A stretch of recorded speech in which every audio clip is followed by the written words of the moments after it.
Showing friendly screen.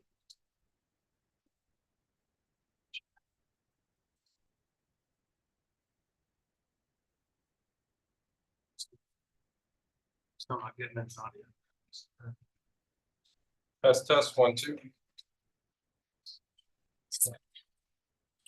friendly screen. No, showing.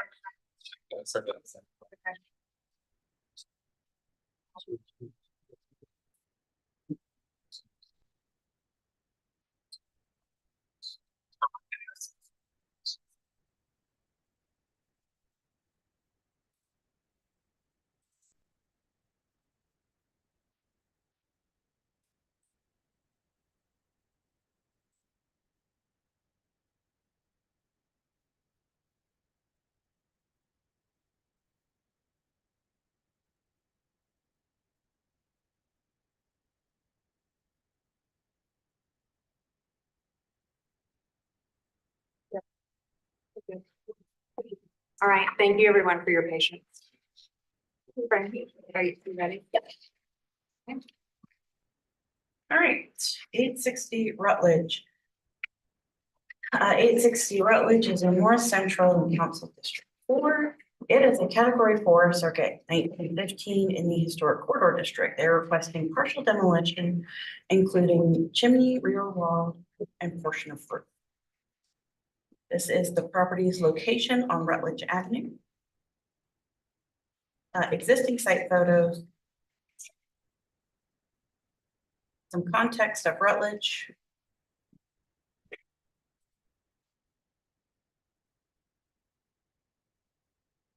And I will turn it over to the applicant. Good afternoon. My name is Byron Gettings. I'm the architect of record on the project before you. I'm speaking in lieu of Mr. Speak, go ahead. Randy Pickett, I'm the Pickett. original applicant, but let Yes, Byron speak since he's the architect of record. yes. I know Randy, I just had a brain fart. I'm sorry, but I know Randy and the entire almost the entire family is here. We also have here Miss Doris.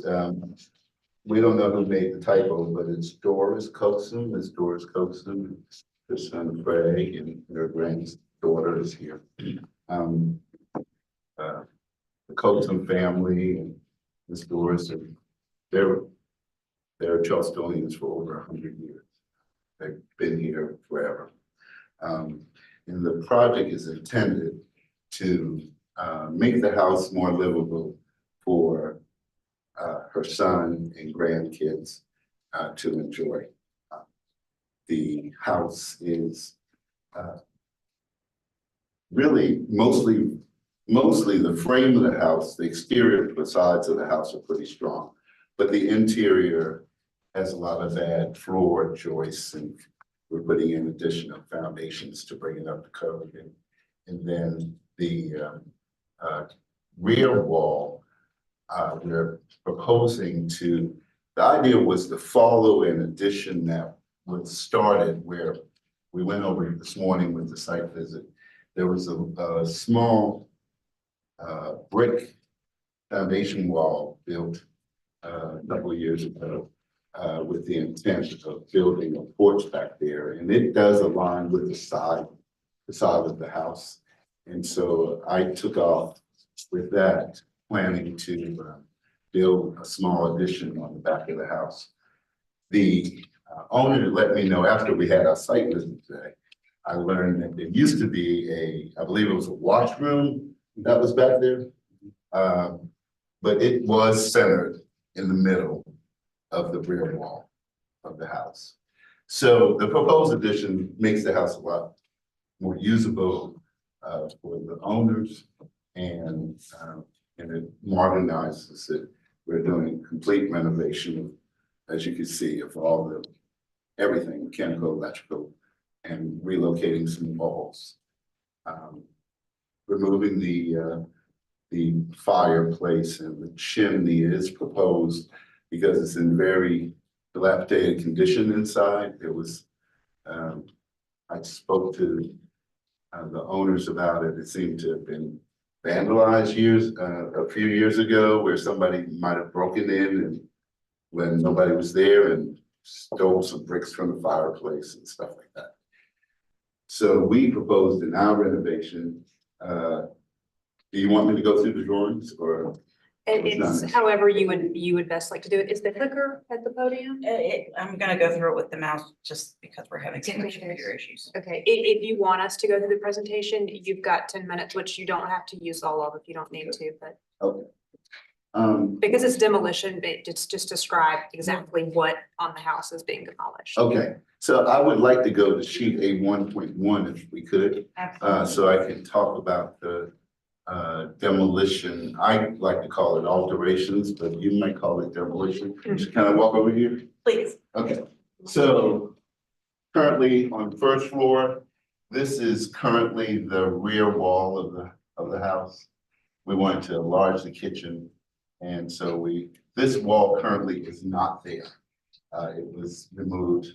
The first floor only was removed few years ago before I came involved in the project. And so all of this is in serious disrepair right now. And so we're proposing to kick out here with the kitchen and have a deck over on the second side, on the left side. Would you go to the next one, please? On the second floor, we're proposing this is where I call alteration. I know it's a stickler, but the second floor currently, this rear wall is complete currently, and this is the modification. We're proposing to put a laundry room, an entry into a new bathroom, and have a deck up on the second floor here. And the interior of the second floor, we're adding a bathroom to it. So now you have it used to be a bathroom here. We now have 2 bathrooms. For the 3 bedrooms on the second. Okay. Anything I left out or something else I need to add? We hope. Sorry, would you explain the windows situation, Okay. the current window, situation versus what you want to do? Okay. Currently, all the windows are 2/2 and double hung. And our proposal is to replace all the windows with architecturally compliant 2/2s, matching the existing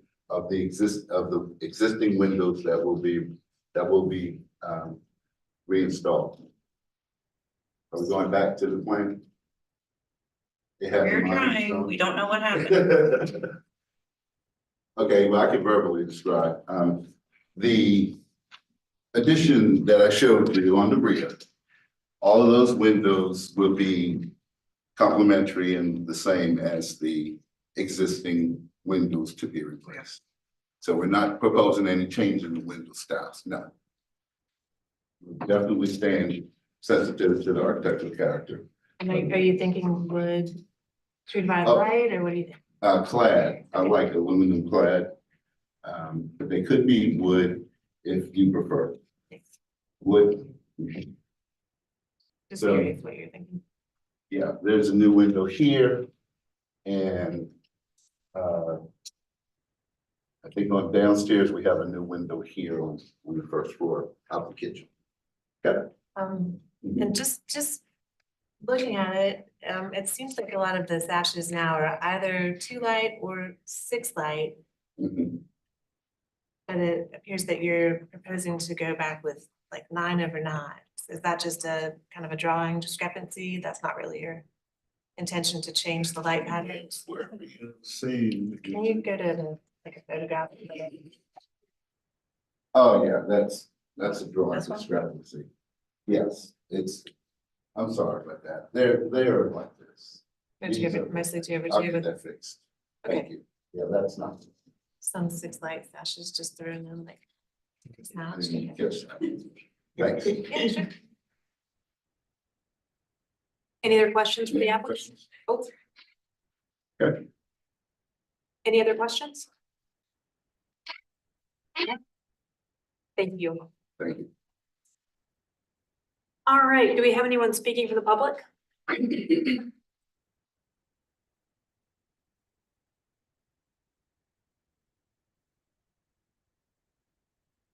April Wood, Historic Charleston Foundation.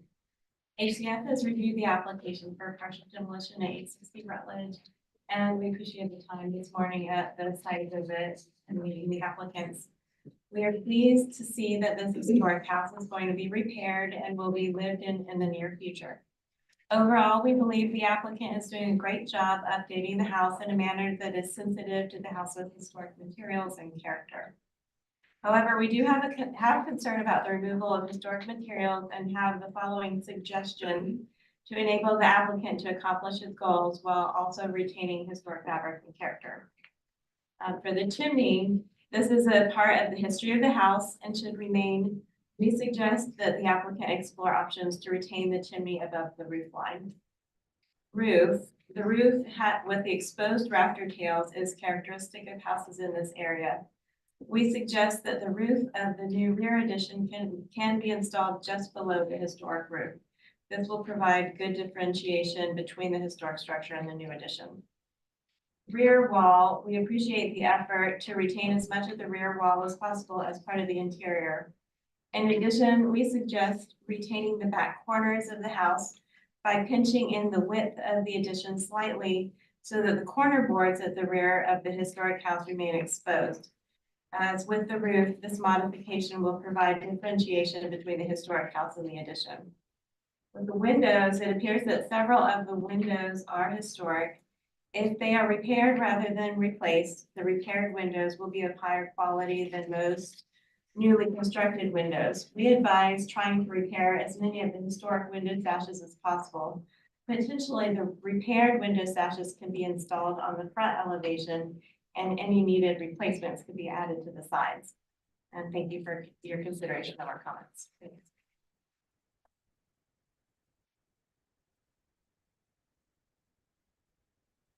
Anna Catherine Carroll with the Preservation Society of Charleston. We appreciated Mr. Gettings and Mr. Cookson walking us through the site this morning. The proposed rehabilitation efforts are positive, and we agree with all of the suggestions made by Historic Charleston Foundation. In approaching a new addition at the rear, we would ask that the existing corner boards and roof line be retained to better differentiate the addition from the historic building. And we would also ask that the chimney and existing windows be repaired rather than replaced as much as possible. Is there anyone else speaking from the public? All right. Frankie, if you give the city staff comments and recommendations, please.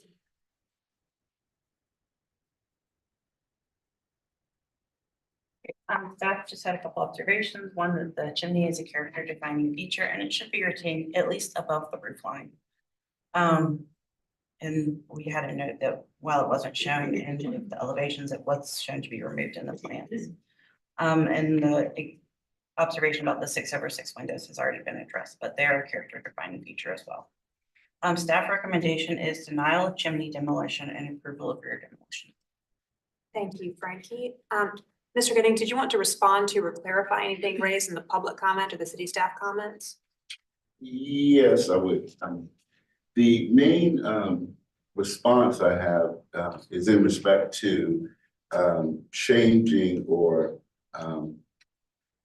how we might modify the roof on the addition so that it does not interfere with the existing roof and create that distinction. I'm a little concerned about the ceiling heights, that we would now have to lower the ceiling in order, it's probable that we'll have to lower the ceiling. And we may have to propose something like a shed roof for the rear addition.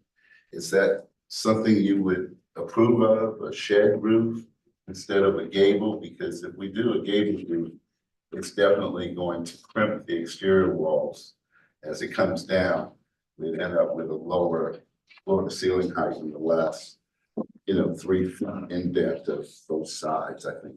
But the 8-inch offset will help that, help reduce that. But I'm wondering if you have a preference on fighting to keep I would like it to be a gable, which is like the existing and gives good ventilation up in that area.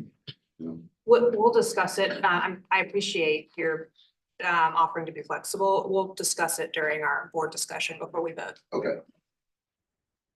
And I think regarding the chimney, it sounds like it could be acceptable for us to keep our, let's say,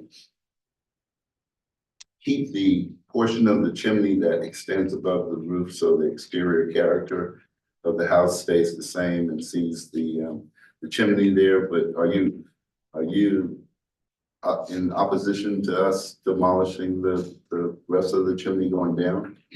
No, sir, we don't have purview over the interior of the house, Okay. just the exterior. So that's why I said above the roof line, so that it Okay. looked the same on the exterior, but you Right, could accomplish what you wanted on the interior. okay.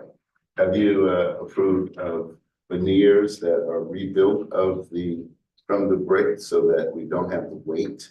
We have approved that in the past. The board will also probably talk about my comment Okay. during their discussion. Okay. Thank you all.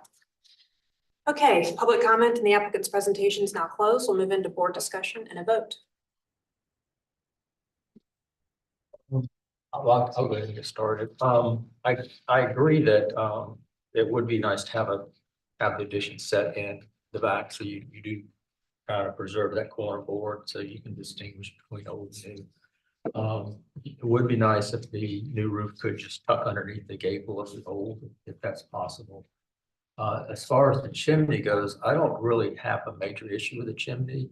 To me, it's not a prominent feature of the house. It's fairly small. I mean, I wouldn't compare it to like saving a Gothic hooded chimney or Charleston single house or something. It's just a fairly small chimney. It's not very prominent. As far as the windows, just if they can't be repaired, repair them. What can't be repaired, replaced. I'm sure that can be worked out with staff. I don't disagree with the comments that you made about taking the corners and the roof. It would be better if the roof were lowered.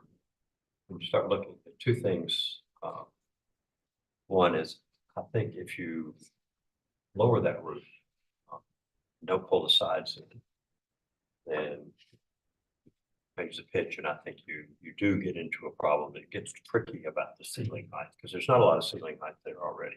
The other thing is, I know why they want to run quiet. The intent is to run the walls straight back. That's because that foundation's already there. And if they pitch it in, you've got to rebuild that existing foundation, the block foundation. I'm kind of, yeah. Is there a compromise in there somewhere where you put the corner boards maybe? I would, it's definitely better if you didn't extend the roof line in plane. But I understand why it's done that way. The chimney, it's about that. It's really easy to preserve that, to rebuild that chimney above the roof line. I mean, it's quite easy to do, so it's not a big burden. But it is pretty small and obscure and simple. It's just a little box. It's about.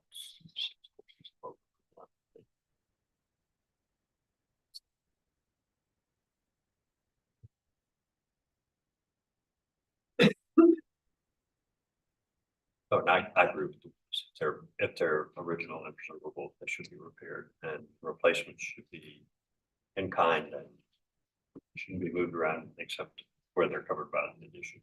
Of course, the mismatched ones that were later. That's a problem, yeah. I would have a problem with those to get everything back to 202. Mhm.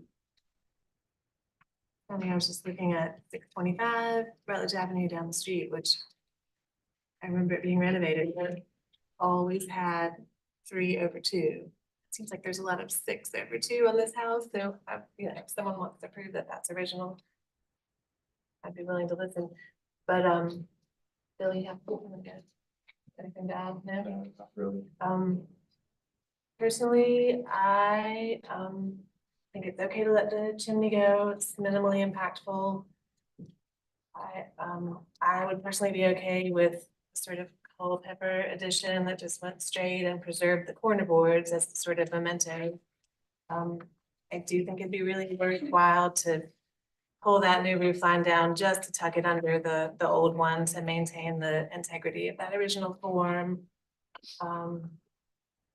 And I was just gonna say, I appreciate the thorough drawings. A lot of times we don't get that, and that's really helpful to evaluate the request.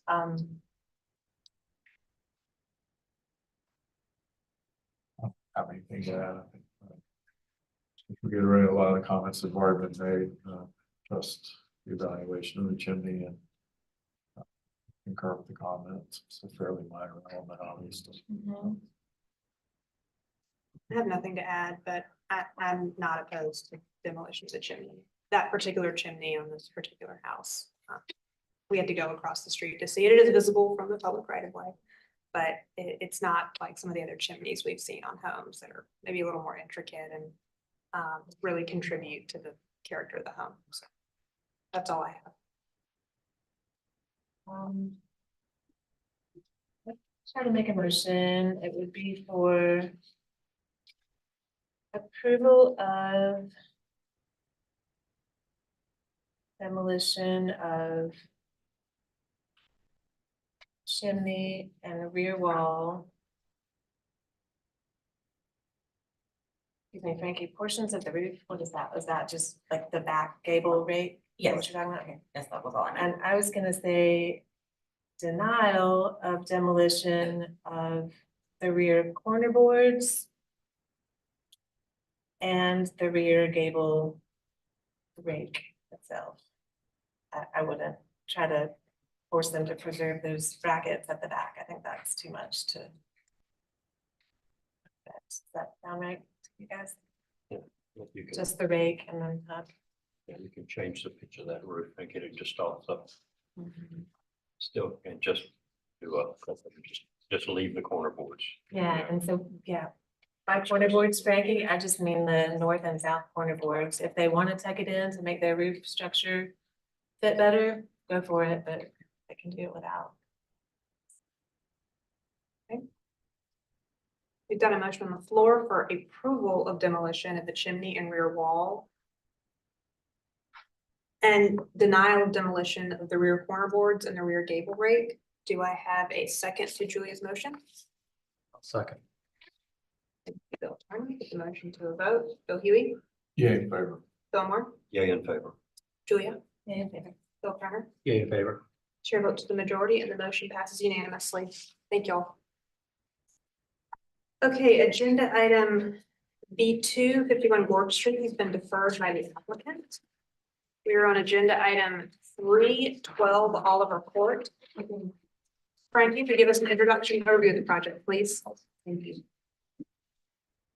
12 Oliver Court is in Canterbury, Elliotburg, which is called District 6. It is not surveyed circa 1941 in the Old City District. They're requesting complete demolition of existing structure.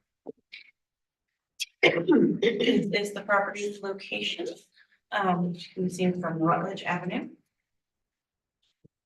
Existing site photo. Some context of the parking lot, you have to look across to see it. Sandbar map showing the history of the structure. Property. And architecture inventory, which I rotated on me, I'm sorry. I will turn it over to them. Hello, good evening. My name is Steve Ramos. I'm an architect here in Charleston. I'm the architect of this demolition request, and I'm here with Eric Tobias, the structural engineer with Tobias and West.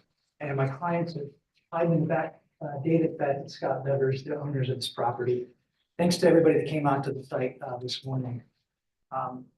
You could advance to the next slide. Keep moving. I'm going to give you a quick overview of the existing house, and then I'll talk about the history of it, when it was built, and then I'll conclude with some of my thoughts about the demolition request and why it's warranted.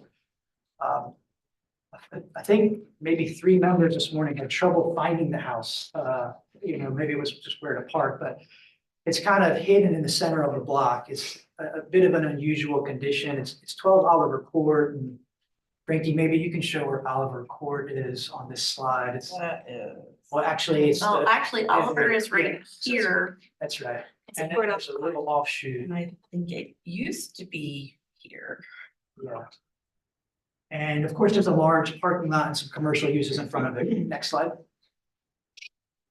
And a few more, and you can just kind of move through these. I think the context is important because when we think about demolitions, we think about their fabric and their contribution to the district or neighborhood that they're in, as well as Charleston as a whole.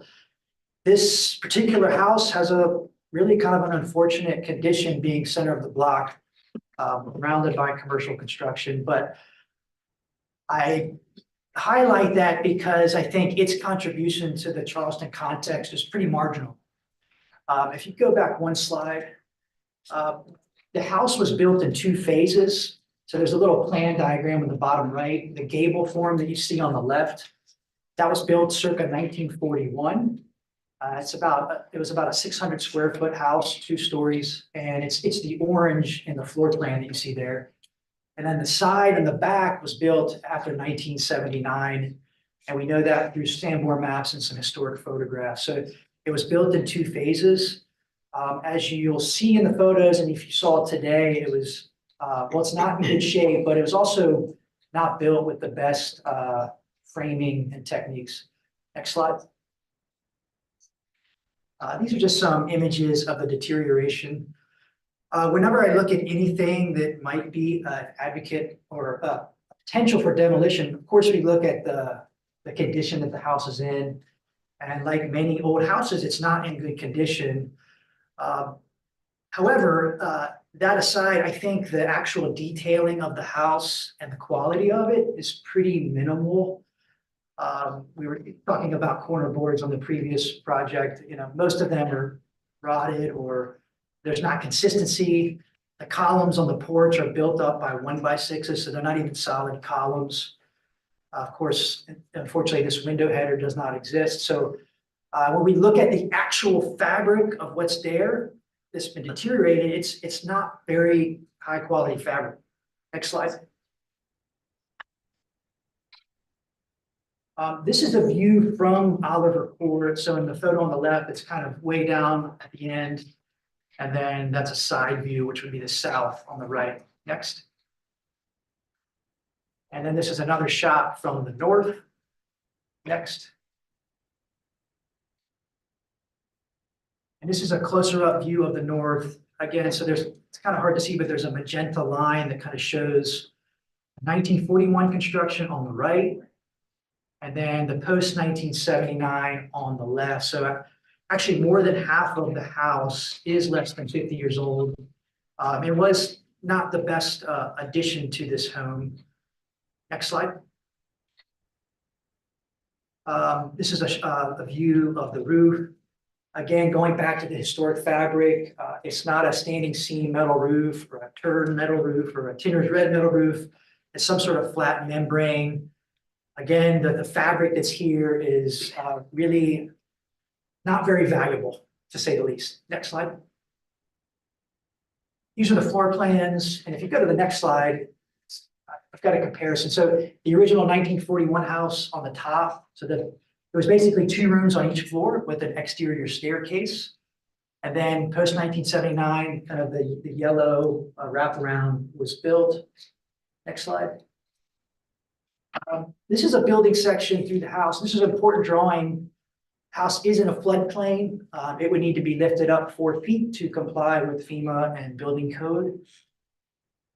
That can be done, of course. We're lifting up some pretty big houses in Charleston. We're not very confident that this house would survive being lifted. So that would be a challenge. Aside from that, the ceiling heights are very low. The ground floor is 7'6". And then on the second floor, it's below 7 feet. We've got 6'7" and 6'6". Building code is 7 feet, but of course, to make it a nicer house, 8 feet would be more what we would expect.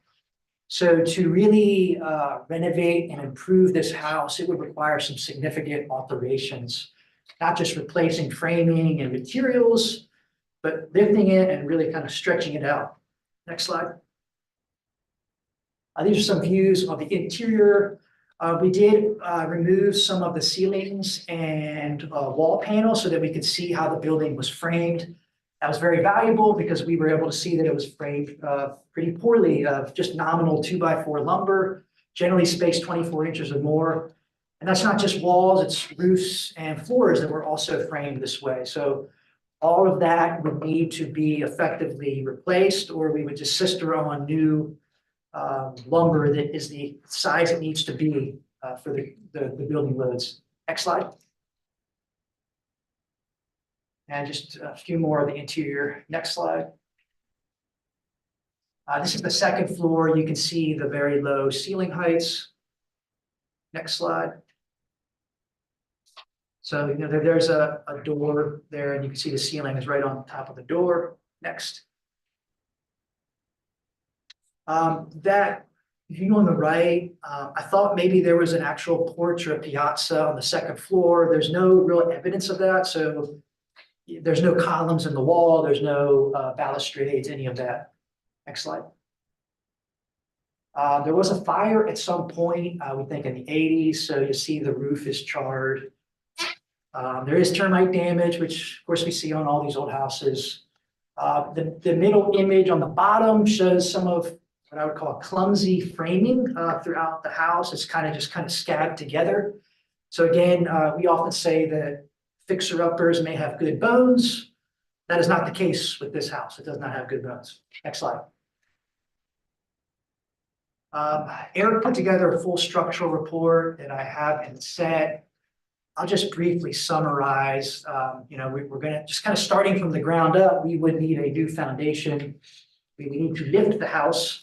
To be able to lift the house, we would probably have to effectively clad it in plywood to hold it together. Once lifted, we would, you know, put it down on a foundation and then systematically replace most of the lumber on the building, apply sheathing, siding, etc. So the result would be a building that's really a very different, and it would be a new house at the end of the day. Next slide. I'll quickly run through the Singapore maps. 1902, you see a different house. It almost looked like Charleston Greetings Cottage. 1944, the two-story footprint shows up. Next slide. Got about a minute left. Okay. These are all the same, the two-story house. Next slide. This is a comparison of the old Sanborn maps up to 1973. The floor plan on the right. That's how we were able to identify that only that original orange shape was historic. Next slide.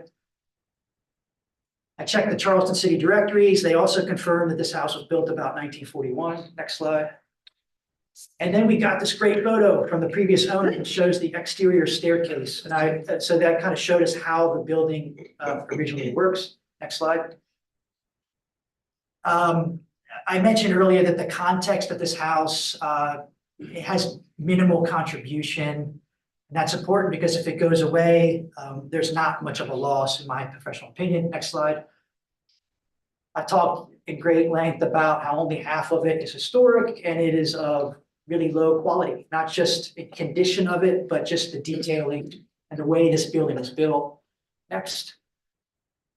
And to actually renovate it and make it not just a code, but a building that people would want to live in, it would look more like the building on the right, which would be drastically different. And so we really would not be saving this building. You guys see a lot of demolitions. They are always difficult decisions. So I appreciate your time and open mind, and I'm happy to answer any questions at this point. Any questions for the applicant? No, thank you. Thank you. Sure. All right, do we have anyone speaking from the public? All right, Frankie, you'll give us city staff comments and recommendations, please.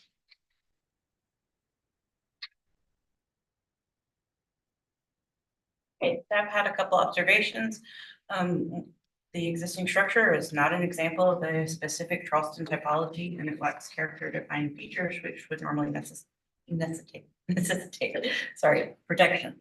And its contribution to its context is minimal due to its placement. Staff recommendation is approval of demolition. Thank you, Frankie. Mr. Ramos, did you want to respond to or clarify anything raised in the staff comments? No, but I'll just say that, I did bring this to the neighborhood, Canterbury, Algebra neighborhood. They did vote to support demolition. Thank you. All right, public comment, the applicant's presentation is now closed. We'll move into board discussion and vote. I have zero concerns with anything from the 1970s or beyond that's on this property. It's just that little core that I'm not saying I would die on this hill, but I do think there's some value to it, almost because it's not a specific Charleston prototype. I think there's some soul there. It's an honest little structure with its own history and a sweet little sort of barge board, and the scale of it is so unusual and charming. And the code doesn't require you to raise the ceilings to be 8 feet tall. It doesn't. You could, vault that upper ceiling, and 7 feet is plenty for the code. But again, wouldn't die on that hill. I just wanna sort of celebrate it for a second in case it goes, because all of your context photographs, like if you can go back to the very first photograph, Frankie, it's like the best thing in those images. And I don't know, I don't really see the argument of because there's nothing good around it, it doesn't matter, All that said, I'm just curious what other people think. The very first one from his presentation. This is his or presentation. Okay, then maybe it was, I think it's Sherry for that one. I'm like, what's that cute little thing back there? That's all I care about. But I'm curious what other board members say. I understand what Julia's saying. But when I look at these things, I don't take demolitions lightly. We had 2 Freeman Cottage sister houses here not long ago, and to me, that's, if I compare this structure to those structures,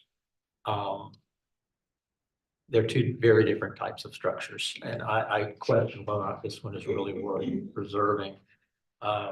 And when you do go in there and you kind of stick your head in there, it does kind of look like it's been built out of spare parts. So I don't really have a great deal of heartburn letting this one go. I'm in agreement with Bill on this, even though I would say that I really don't take demolition lightly at all, and rarely support it. And I had the same thoughts as you, Bill, about that as soon as I started thinking about those 2 Freeman's cottages. And this is not that. And I do consider the impact on the surrounding. And if this were, if I thought the demolition of this had an impact on the streetscape or the scale of the streetscape, I would not be in favor of it. But I don't see that here. And so I do think that for me, its location does have bearing. And it is not a Freeman's cottage. It does not have an effect on the streetscape. And so I think this is one that I could let go. I'm in agreement with Bill Turner and Fillmore. This is one, I think anyone before this board knows that we don't take demolition lightly, rarely grant it. And this is one of the few situations where after going to the site visit, I like the reference to, it appears as though it was made out of spare parts. This is one I could let go. Yeah, to add to that, I agree. And that's, we hear quite a bit that this home were needed to be raised, wouldn't survive it. And I think in a lot of cases, some of these homes will or would survive, but I don't think this one necessarily would. It does look like it's been all together to some degree. Well, it's hung in there life, but probably part of the wrapping that happened in the 70s that kept it held up, no doubt. So on concurrence with you guys. No. Was not a motion. Turner, did you want to make a motion? I'll make a motion for the motion. All right, we have a motion for approval of demolition. Do I have a second to Bill Turner's motion? I'll second it. Put the motion to a vote. Julia? I'll vote nay just for spice. Bill Huey? Yeah, Bill Turner? Yay in favor. Bill Moore? Yes, in favor. Chair votes with the majority and the motion passes 4-4 and 1 against. Thank you all. Okay, agenda item 4 is 62 Berry Street. Frank, can you please give us an introduction and overview of the project?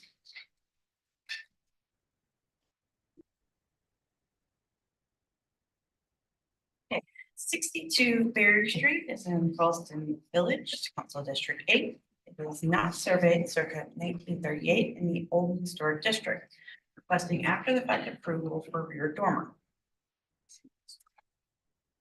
This is the property's location on Berry Street. It's an existing site photos. Context of Berry Street.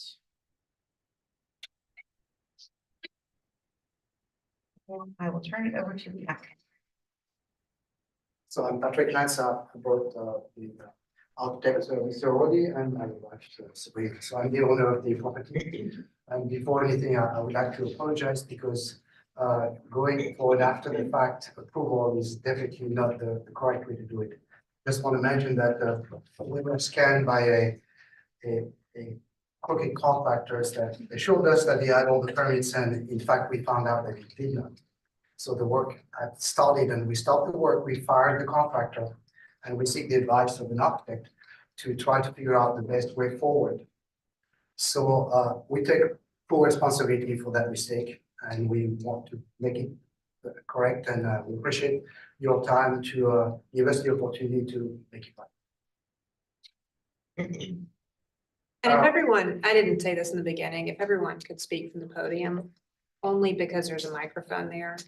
And we want to make sure that YouTube gets all of your presentations. Yeah, I'm Baker Roddy. I'm representing Patrick Lance and the rear dormer addition to 62 Berry Street. Patrick Lance came to me about 2 months ago. The contractor he'd been using ran off on him, and he was frustrated about the situation and seeking some help.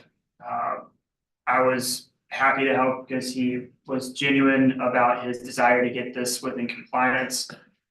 Two of the issues were the screen and porch in the back had been enlarged and enclosed, and the rear dormer had been raised, framed out sheathed.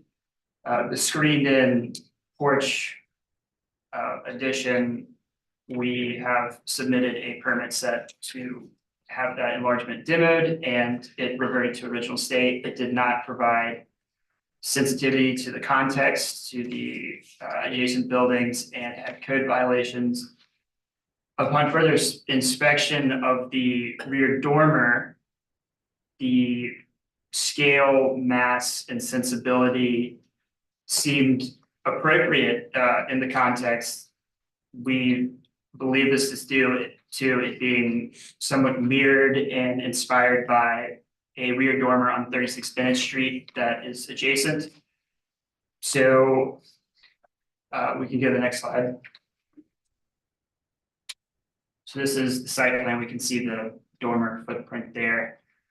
And the building footprint and the screen and back porch footprint. Again, this presentation is just for the rear dormer. The back porch is being handled in a separate package. Next slide, please. The building was constructed in 1938. It was, I think, inspired by 36 Bennett Street right there. They have very similar scale, very similar mass and architectural detailings.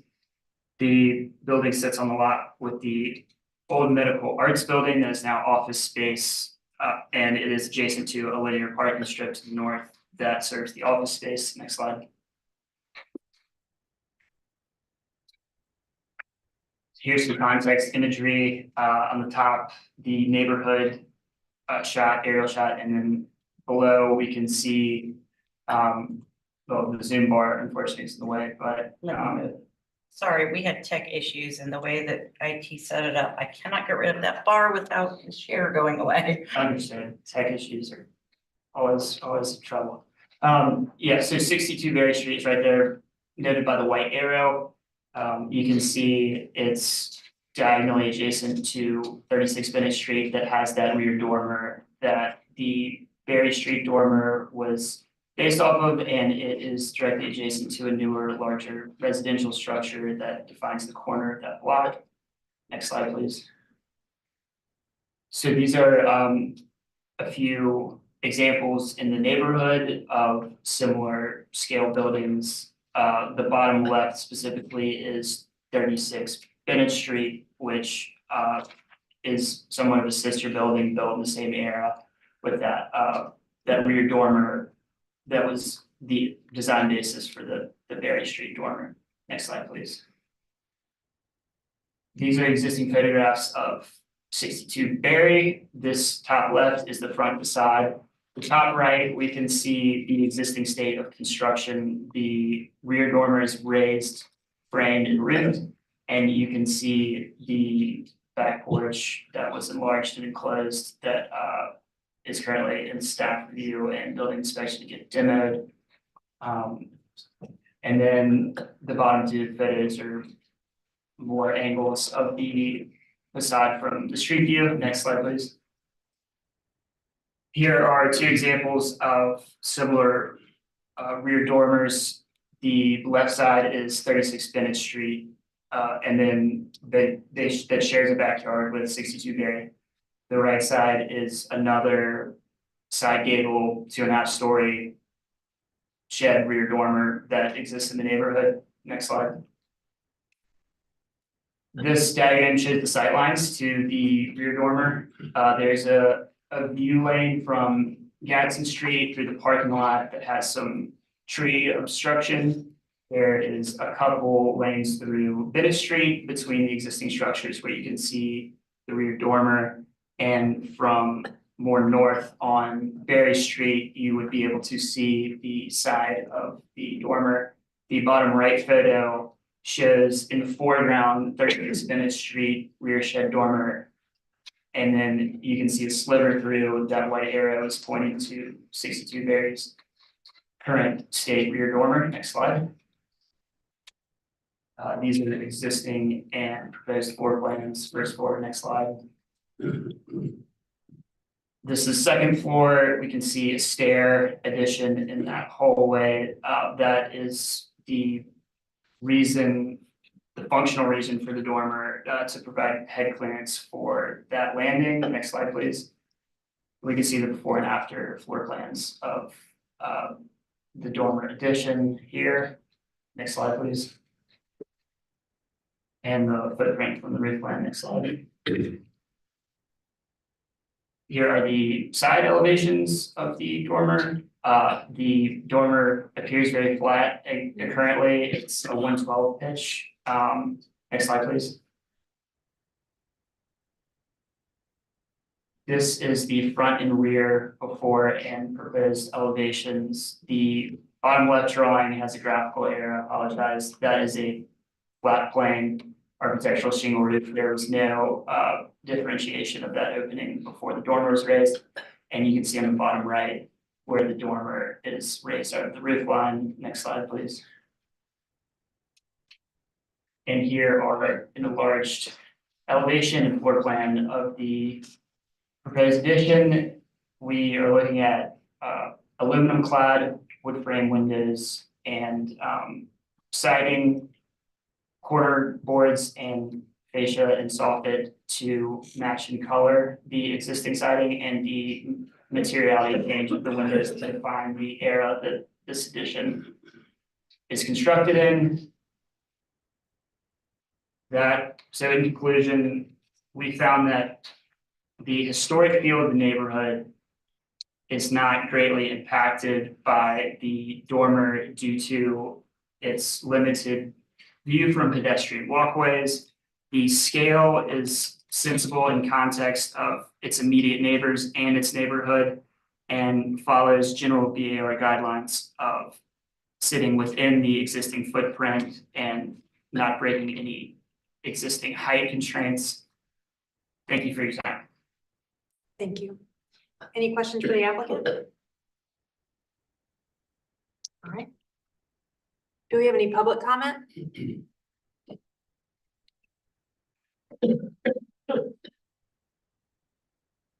Anna Catherine Carroll with the Preservation Society of Charleston. It is unfortunate that this highly visible alteration was made without the benefit of public review. The Board of Architectural Review process, which is an important safeguard for the architectural character of Charleston's historic neighborhoods, and should be respected. Had this request come before the board per the typical process, we would have asked for the dormer to be as minimally visible as possible and clearly distinguishable as a later alteration. So we ask that the board consider any opportunity to minimize the footprint of the dormer and differentiate its treatment. Thank you.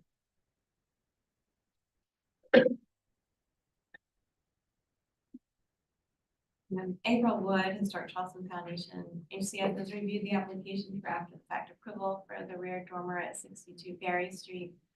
We want to be on the record that we are not supportive of after the fact nature of this request, as it is unfair to other applicants to follow the rules and procedures. Instead, we are not opposed to the dormer that was constructed. Is there anyone else speaking? All right, Frankie, if you give the city staff comments and recommendations, please. Staff wanted to confirm that the unapproved rear alterations have been resolved through staff review of permits. To go back to the original form. Staff conditions for approval, we were recommending that siding material should match the house and the windows should be wood, true divided light, vinyl, other material. Staff recommendation was after the fact approval of dormer with staff conditions. Thank you, Frankie. Mr. Roddy or Mr. Lance, did you all want to respond to or clarify anything raised in the public comment or the city staff comments? No, thank you. I would not. Okay, public comment and the applicant's presentation is now closed. We'll move into board discussion and a vote. Maybe question for Frankie. So there were no permits for any of what was done, dormer? No, and their previous contractor did not pull any. The owner, Mr. Roddy, have been working with staff to remove the rear alterations. And they actually asked staff's opinion about whether or not they should request approval for the dormer. And since we typically are supportive of dormers as a way to expand a house, we recommended they first make sure it met building code and then go forward with the after the fact. And so we're not reviewing the rear porch addition. No, that's those your are being whole- removed. Since I they mean, the wanted that, proposed, because didn't you include the proposed, but we don't need to really think about that, right? the rear addition, they have applied for demo permits to remove. All right, and so the windows should be wood, true divided light, what is that, in reference to the dormer? Is that- Yes, dormer windows. It just wasn't noted what they were, I believe. And you want the siding material to match the house and your, okay. Could I ask the applicant, does the siding material currently match the house or does it not match the house? There's no current siding material. It's Oh, just we're cheap. still kind of Yeah. in the process, okay, gotcha, okay. Okay, I mean, I hope it's watertight, but, conceptually, I don't have an issue with that dormer. The details are a little awkward, but I don't think it requires starting over from my point of view. I agree. I went by and looked at it this morning and it's visible from the parking lot and it's visible from Bennett Street. And from those two angles, I think it would really read a little odd because it's offset. It's mitigated a little bit by the fact that the chimney is fairly prominent and takes up space on the wide side. But the angle you see it from Bennett Street or from the parking lot is really difficult to judge that it's not center. So it's visually, it's not. I don't think that's a big issue. So I don't think I don't really have any issues with it either. I mean, if the preservation groups mentioned about letting it be distinguished from the original portions of the house. Maybe that's just something so simple as a siding profile change and a window light cut that is a little different than the rest of the house. Step. Personally, I wouldn't mind if they were insulated, simulated divided lights up there in the spirit of the era when it was constructed. Energy conservation and that sort of thing. Julia, did you want to make a motion? Oh, okay, I will make a motion for after the fact approval of dormer with staff condition.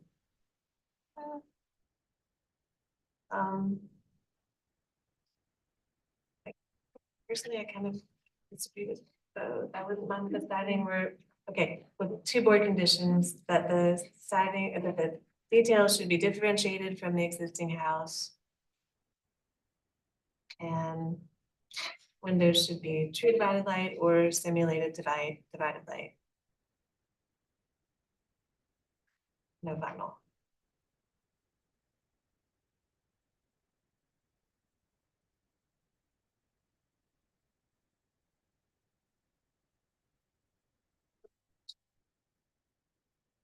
We have a motion on the floor for approval of, for after the fact approval of the dormer with two board comments. The details of the dormer should differentiate it from the existing house. And the windows should be true divided light or simulated divided. There should be No wood, vinyl. There's no vinyl. no vinyl. All right, do I have a second to Julia's motion? I'll second. Turner, put the motion to a vote. Louis, Yeah, in favor. Gilmore, Yeah, in favor. Julia Martin, Yeah, in favor. Paul Turner. Yeah, in favor. The chair votes to the majority and the motion passes unanimously. Thank you. Okay, agenda item 5, 137 Bufane Street. Frank, could you give us an introduction to the project, please?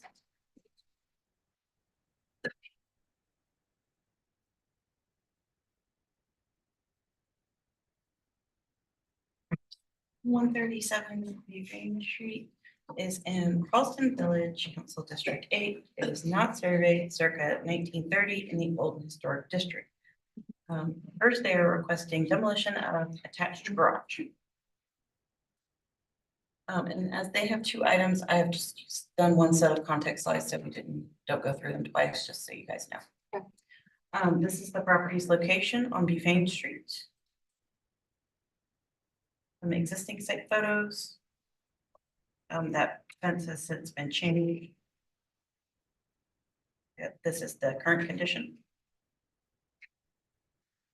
Context of Bufane Street.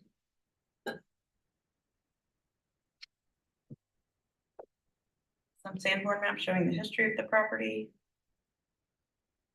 And I will turn it over to the applicants.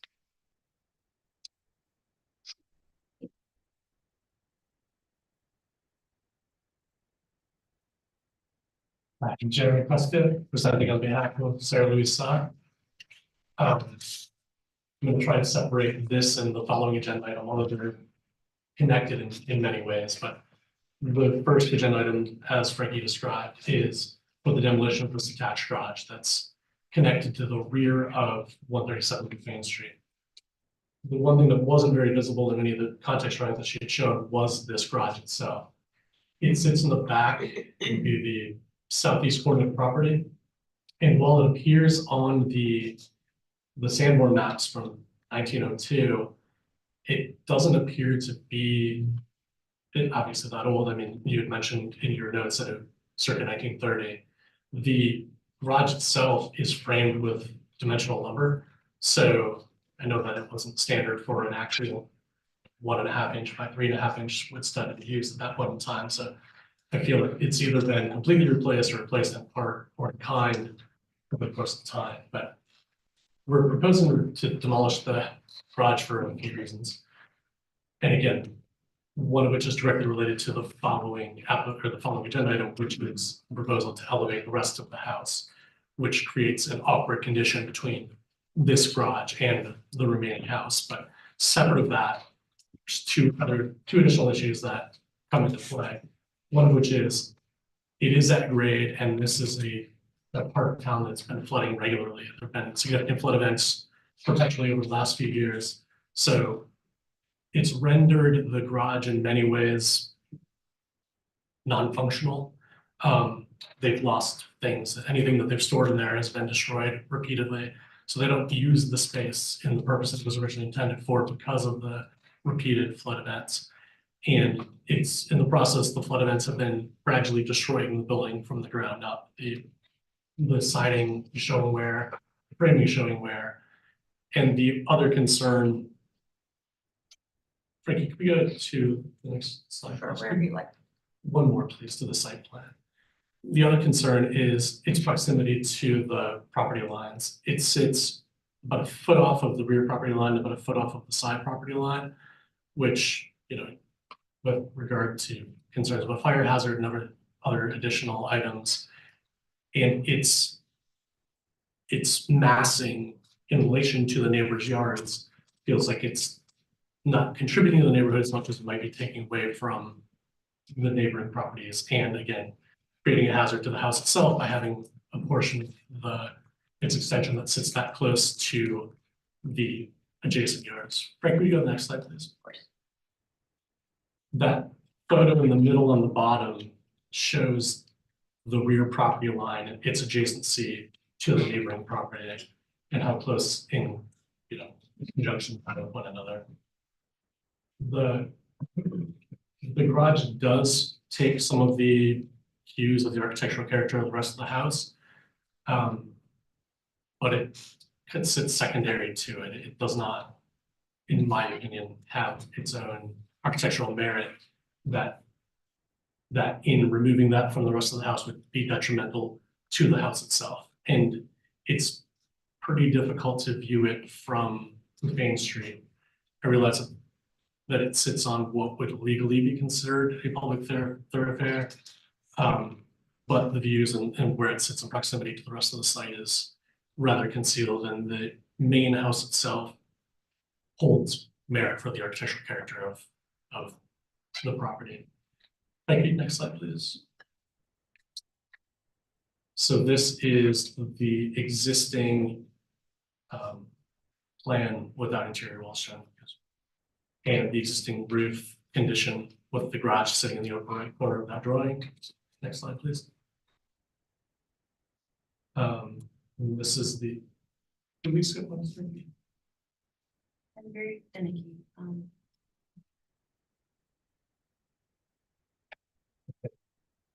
This is the existing elevation showing the garage in the back right corner. That would be completely demolished. The only work that would be required to the existing house is where there's a non-historic addition in between the original house and this garage. It was added at some point in time. But we would require adding new wood siding to the south side, the south elevation of that house where the two buildings are separated. One more slide, please, Frankie. Last one. All right, thank you. Any questions for the applicant? The chimney that you're raising, that's just a frame, wood frame chimney? The chimney is on the main house. Right. So that would be part of this. Yeah, I noticed that with your, To answer your question, Yeah. yes, that Okay. is. And I was gonna get to that in okay, the next. I just didn't know if it was part of the demo or. It would not be, Okay. but something that is part of the demolition, which we should touch on because we've spoken with Frankie about this. There is an existing perimeter brick fence that had previously been approved, but it was constructed not in compliance with the approved design. So as part of this demolition proposal, we are proposing to remove the existing brick fence so that it can be reconstructed in compliance with the original approved design. Will that include the pavement that's been added out in the right of way as well? Yes. Okay. Any other questions? All right, thank you. Do we have anyone speaking from the public? All right, Frankie, who give us city staff comments and recommendations, please? Due to its location on the property, the garage is only visible from Chestbury Lane. And again, the existing structure is not an example of of Charleston typology and it lacks character defining features which would necessitate protection. Staff recommendation is approval of demolition. Thank you, Frankie. Did you want to respond to or clarify anything raised? Okay. All right, we are in board discussion. To the demolition of that garage, and not least of which was it provides more permeable ground in this neighborhood. I agree. The house is to be elevated, the garage is not going to get elevated, the house. I'll make a motion for approval of demolition of the garage. What? We did, there was none. Is there one? I was just clarifying that we had checked for public comment. We did. There was none. Sorry, Um, it's behind on my notes. Okay. we have a motion on the floor for approval of demolition. Do I have a second? I'll second. Thank you, Belmont. Put the motion to a vote. Bill Turner, Yeah, in favor. Bill Huey, Yeah, okay. Julia, In favor. Belmont. Yeah, in favor. Chair votes to the majority and the motion passes unanimously. All right, agenda item 6, 137 East Main Street. Frankie, are you gonna skip your introduction here since it's the same slides? Yes, it's just the one slide I didn't copy over the, Then you may launch your presentation. Hi, it's still Jeremy Prescott. I actually would like to give Sarah Louise Sod a moment to speak as part of what we're proposing to do with this application, which is to elevate the historic home. And the long and short of this proposal is legitimately just to save and preserve this house. I'll let her explain some of the hardships that she's dealt with, and then I'll circle back on more of the technical stuff once she's spoken.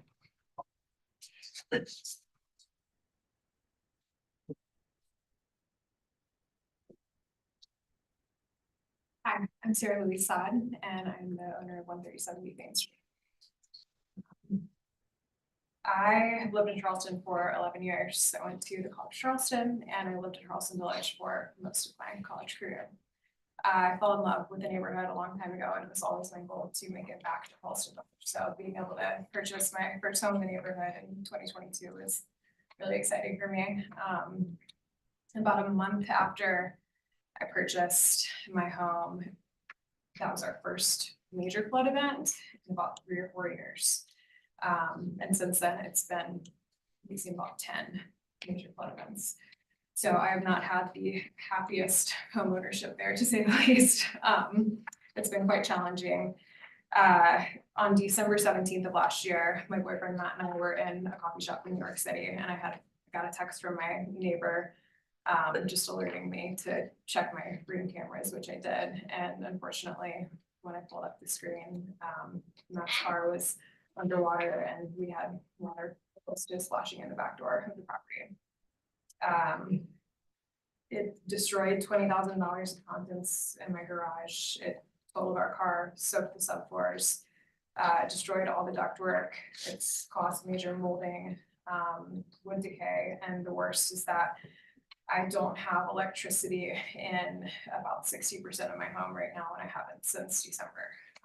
The crawl space contains all my electrical wiring, so it's inaccessible with all the debris that's in the crawl space, and there's not an electrician in town that will touch it.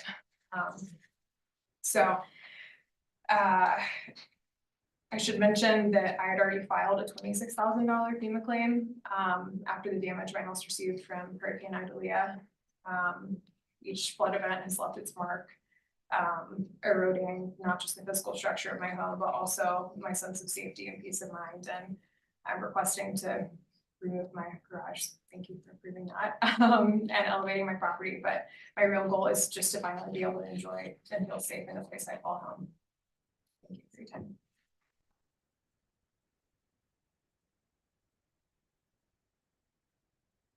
As Sarah Louise so eloquently described, she's had a challenge with this house. So we are doing our best to try to save the home, save this historic house so it will remain there for years to come. Next slide, Frankie, please. This is the elevation of houses along the south side of Main Street. I understand, I'll reference this later, that in the previous meeting, 141 Buffane Street was approved for its conceptual application to be elevated. So we're trying to follow in kind. Next slide, please. Okay, this is the site plan which we reviewed as part of the garage demolition. One element to this, and you mentioned it, Ms. Martin, is that in removing the garage, we are removing impervious area. So we'll convert the driveway to pervious material and remove this impervious portion of the property. So hopefully that will help. I mean, it's like nothing's going to help the tide, but it's going to help the standard flooding events. Next slide, please, Frankie. Again, the same context as previous. Next, please. So this is our proposed graph. Can we go to the elevations if you don't mind? So 3 more slides. I think that it's more telling them. So the house currently sits with the first floor about 2 feet above grade, which has been the biggest issue because these flood events, the water has been rising at least that much. The base flood elevation for the property, it's an AE11. So the design flood elevation for the site would be 12 feet above mean sea level. We're proposing to raise above that, and understanding, having gone through this process with you all before, that the Board of Architectural Review sets the design flood elevation, or sets moving or elevating to the design flood elevation for a reason. We have a couple reasons that we were concerned about that and wanted to request to raise above that level. One of which, and the primary one, was, as Shirley's referenced before, the issue of her ductwork. Our goal right now with elevation of the house is to keep the existing house completely intact, elevate the entire thing without making major interior modifications, reconfiguring the way the building systems work. So as it's currently set up, all the ductwork runs below the house. And in elevating the house, if we elevate the first floor just to design flood, we would not be allowed, per Ms. Schnell, we would not be allowed to run any ductwork below the house. So one of the reasons that we'd like to elevate it higher than the standard approval level is so that we can maintain the ductwork below the house and have clearance between the ductwork and the top of the design flood elevation. As a benefit to this, for lack of a better term, in having removed the garage already and them understanding that there are flood events that create issue, it will, as a secondary benefit, provide them a place to serve as their storage from the garage that's now been removed. We're proposing to do, we're proposing to do a garage door on the south side of the house that would not be visible from Buffane Street and access it through the current driveway. Can we go back to the site plan again? I'm sorry. Sure. So we would provide access, you see in the furthest right image. Here, we would provide access below the house to the garage. And Bill, to answer your question, yeah, the existing, that is a non-historic fireplace that is wood framed that was added in I believe 2016. And it is a gas fireplace. So it's a lined flue, and it doesn't even, the chimney itself does not extend above the roof. Frankie, I'm sorry, I'm bouncing around, but can we go to the 3-dimensional images, please? Just because this had come up. Thank you. So one more, please. I'm sorry, go back. But that chimney does not extend above the roof at this point in time. There's a lined flue that extends, and then there's a little mushroom cap on top of it.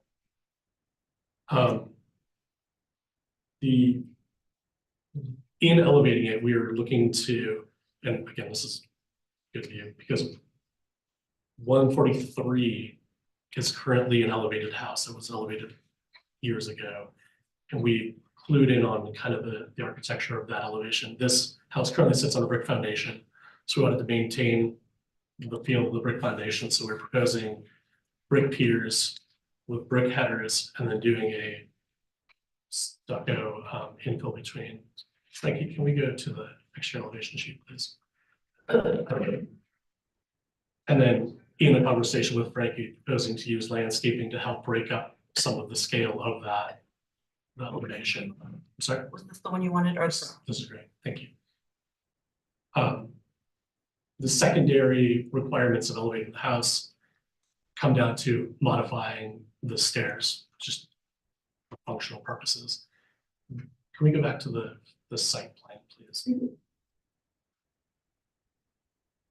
Because the existing pre-approved site plan has a gate, and again, this is built incorrectly, it's going to be corrected as part of this, but in the pre-approved, there is a gate, brick gate at the street, and the existing stair lines up and there's a sidewalk. So we wanted to maintain the axial approach from the street. So the stair is designed as simply as possible, maintains the same balustrade design, maintains the same style as the existing stair. And then the stair in the rear of the house would be pushed against where the non-historic addition had been done, so that it's in line with where the rear entrance to the house is. We've been trying to we've tried to keep the house as low as possible, again, taking into consideration the ductwork and the ability to do work below the house, like the wiring and everything else that's been an issue for her throughout this process. So again, the basic and most simple goal of this is to take this existing house, raise it up, save it from the floodwaters, and let it remain there for hopefully for years to come. Thank you. Thank you. Any questions for the applicant? Is the ductwork the only thing that's driving the additional elevation? It's one of the main purposes, but also being able to use the space below was contributing to that. Okay. I know that at 141, that was approved previously, that was 12 inches higher than design flood elevation, I believe, looking back at the drawings. So I was not here for that meeting for all the explanation, but. Any other questions? And the differential between what's required, the DFE, and you want to go 26? Yes.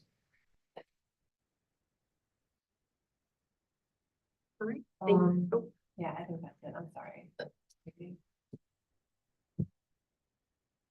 Thank you.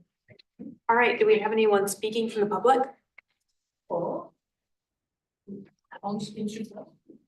At this time, you can approach. Ma'am, you stood up first, so please come forward.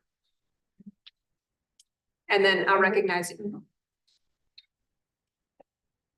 My name is Elizabeth Rivers, and I own and occupy 139 Beautiful Street, which is sandwiched between 137 and 141, both of which are wanting to go up. The flooding is pretty bad in that area, and the runoff from what Ms. Saad had done earlier, and when she first moved in, has been horrendous. That brick wall has pipes that shoot water across Shaftesbury Lane and underneath my house. So it's really become quite a problem. I'm hoping that will be gone very soon. She also infilled the property with several inches of soil and some grass, but no shrubbery, no plantings, nothing left on the property. Nothing to absorb water at all. On the front yard where they're showing right here, that's totally paved. And so is the easement in front of the house this time. The properties are flooding because of rise of the houses in the neighborhood. I know Gadsden Street has quite a few that have petitioned for it, and the whole neighborhood is becoming very waterlogged. Sergeant Jasper and the new condos they're building are flooding our neighborhood. It's happening quite a lot. The Shaftesbury Lane is, and I was glad to hear that it's going to be fixed because it's so torn up, I had to buy a new set of tires. In order to get to my property, I have access to my driveway only through Shaftesbury Lane. That's the only parking I have. It has to stay open as a street. And, you know, will this new addition make things worse? Well, you know, I don't know. It obviously won't make things worse for 137, but if things aren't done correctly, then it will definitely flood my house more and greater than ever. This board decides a lot of things that affect neighborhoods and people. Our neighborhood is drowning now from lack of permeable places in yards, the paving over of everything, and the drainage is not able to take it on. And we're literally drowning. And I would request that y'all find some way to maybe slow down some of these raisings because it's all happening so fast. And there is nothing being done for the big picture. It's all these bandages are being done on individual houses and then nothing else. And so I would prefer that this be deferred for some time, but that's not my decision. The city needs to research and implement plans to decrease the flooding, not increase the flooding. And they need to do it now, not 20 years from now. I've been in this house since 1986. It was built in 1933. I'm the second owner. And I would like to have this house preserved. At this time, I do not have funds to pay for raising the house. The owners that can afford to lift houses are flooding neighbors, and there's less and less permeable land to help anybody out at this point. So, thank you. Thank you.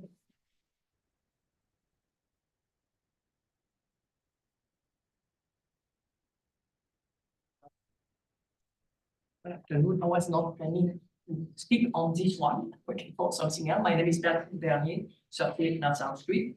But I would like to speak, in fact, in intervention to support the applicant because I was in Fellow flooded, not too far from several blocks from where you are, more towards Savage Street. Flooded 3 times. Was one of the first person to ask a permit to elevate at the time. Done a lot of sketch and workshop with the city to see how you could preserve the identity of the building and follow the FEMA rules so that it doesn't flood the next door neighbor. But anybody who got flooded in a city that sink with the climate and the hurricane we have, and having gone through with redoing my kitchen, my bathroom, camping 3 years in a row, 6 months of the year, and at the end being pushed to be selling my home to a contractor who raised per the permit I got at the bar. I feel like anybody who needs to raise to put their house at the FEMA BFA level should be. Anyway, I think as far as I have no idea here is the case, but there is 50% of work in the house, 50% not costly, but 50 was a new kitchen, moving, taking out the garage, doing etc. Per FEMA regulation, you have to raise the house, and you have to raise the house to the FEMA height. So I think people who have a real case when they flood, they need to be allowed to go to what the FEMA BFA zone is. That's it. So after this is a question of aesthetic, how do you fit it and keep the aesthetic of the neighborhood and on the stairs, the detail, and making sure the FEMA as far as the building construction, that little penny so that the water can go through, etc., doesn't flood other parcel, that's another issue. But the raising itself, I think anybody who asks, was at flooding should be allowed, and I think it's even a requirement as per what FEMA says if you are doing any work on your house and you are under the flood level. That's it. Thank you. I'm going to just make a comment since I know we're going to have a lot of people discussing flooding issues and flooding concerns. And since that isn't the purview of this board, we have business cards for the floodplain manager for the city. I'm gonna put them up on the podium, so if anybody has questions, concerns about flooding their house, raising, anything like that, this is the person who regulates and manages that. So I've got them up there. Carolyn Schnell is her name. Because I don't handle flooding, and I mean, I don't handle FEMA requirements. But if you have questions and concerns, Carolyn is the one to direct those concerns through. And also concerns about what the city is doing in regards to the flooding. Thank you, Frankie. Do we have anyone else speaking?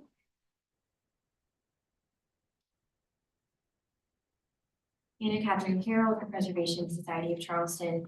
The Preservation Society is consistently supportive of elevating historic buildings to enhance their resilience, and we generally feel this proposal is starting in a positive place. However, per the board's design guidelines for elevating historic buildings intended to ensure that elevated buildings maintain their relationship to the streetscape, we can't support the request to elevate above the FE.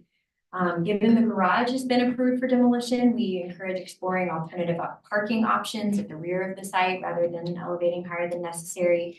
And design-wise, we do encourage exploring options to minimize the visual impact of the foundation, including restudy of the entry stair to potentially split into two stairs that run parallel to the house with a central landing. So, thank you.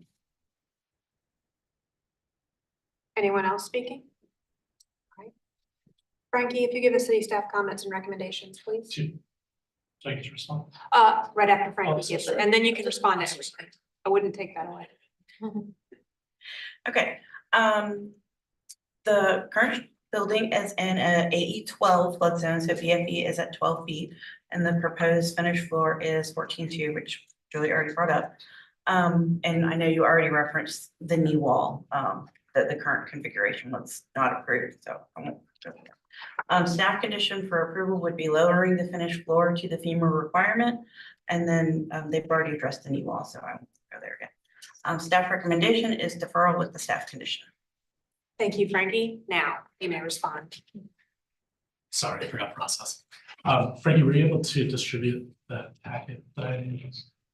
So these are letters from 6 neighbors in support of the application. Sorry that this did not make it into the presentation, but we brought hard copies for everybody. Just in response. We did get some. Okay. There was some. We distributed anything that we received before yesterday at noon was distributed to the board. I haven't gone through it. I don't know. No, that's fine. I brought these just to make sure. Frank, you mentioned that the flooding is not in the purview of VAR, but I did want to address that. We are trying to be sensitive to the neighborhood, and in removing the garage and removing hardscape, we're trying to do everything we can. I would actually argue that we are going to make the situation for the adjacent neighbors better, because there will be more pervious area on the property and, you know, less roof that's going to direct water into adjacent properties. We're trying to be sensitive to that and do everything that we can to actually improve the neighborhood. And I don't believe that actually taking the house and vertically raising it would make any change to the amount of water that's sheeted off of the property in any direction. I would be happy to study the stair further.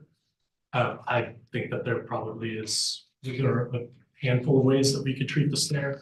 I was trying not to be very architecturally heavy-handed in doing it, just because, again, the goal of this was to let the historic home be raised and not do anything that's overshadowing that. Frankie, can we go back to the street elevation that shows that view. So 135 is an existing two-story home. 143 is an existing raised house. And now, again, I know it's not been done yet, but there's reason to believe that 141 will be raised. So the comment or the understanding about the elevation, the streetscape, and the experience of the user along the street, I don't believe that we're doing anything that's going to make this house feel out of scale with the adjacent houses. Obviously, 139 as a single story at its existing elevation is going to be the lower one in this set of 5 houses.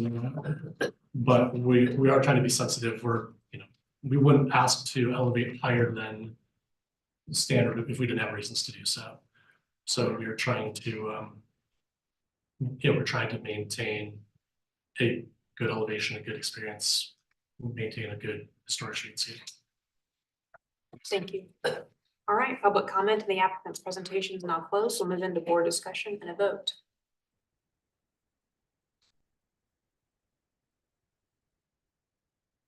Okay, in general, for years now, we're not opposed to requests to elevate historic houses. It's just something we won't permit. So it just comes down, I guess, to a series of questions about relatively minor details and conditions. And I appreciate Ms. Saad's, testimony of how difficult it's been. I fully understand that. So I think in my mind, it comes down to the question of the 26 inches of additional height. I know, at our retreat, we talked about a little bit of latitude, especially with historic houses. I'll let you guys kind of discuss the 26 inches and feel like we've generally not allowed 2 feet of extra height just because of ductwork. There are ways around that, like with blue duct or other techniques that could preserve the ductwork under the first floor framing. But I think I have some sympathy for wanting to have a space down there that is accessible and can be utilized, because even at the bare minimum DFE, it's just almost enough. And I would hate for it to be below that you're hitting your head and you really can't use it.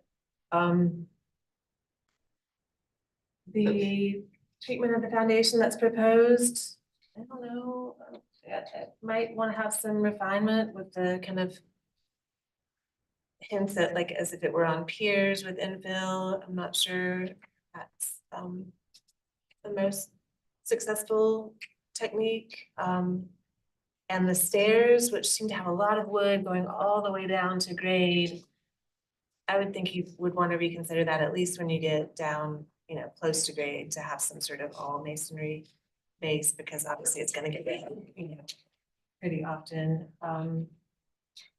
And I was going to say, generally making some good moves, and I appreciate your extensive thought about how this can work. All I got. Do we? I can't, the one that's 2 doors down, I can't remember how higher they were compared to this one. Either 8 or 6. But I wouldn't want this one to go up any higher than what we had approved before. Like Julia mentioned, there are other ways around, the ductwork underneath the house. I wouldn't drive the height of this based on ductwork. There are other alternatives. You could easily do out this small, use a series of mini splits and not have ducts. I don't have a problem with raising it.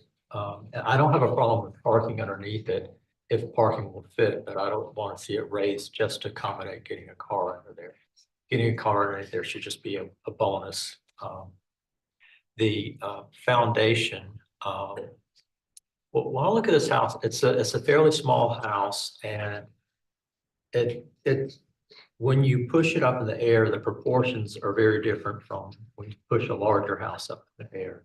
So this one is really looking stretched. So I think what happens to the foundation wall is going to be important. I think the combination of the two foundation materials, the stucco infills, I think are accentuating the brick piers, which makes everything look visually stretched higher. So I think one material for the base would help that situation.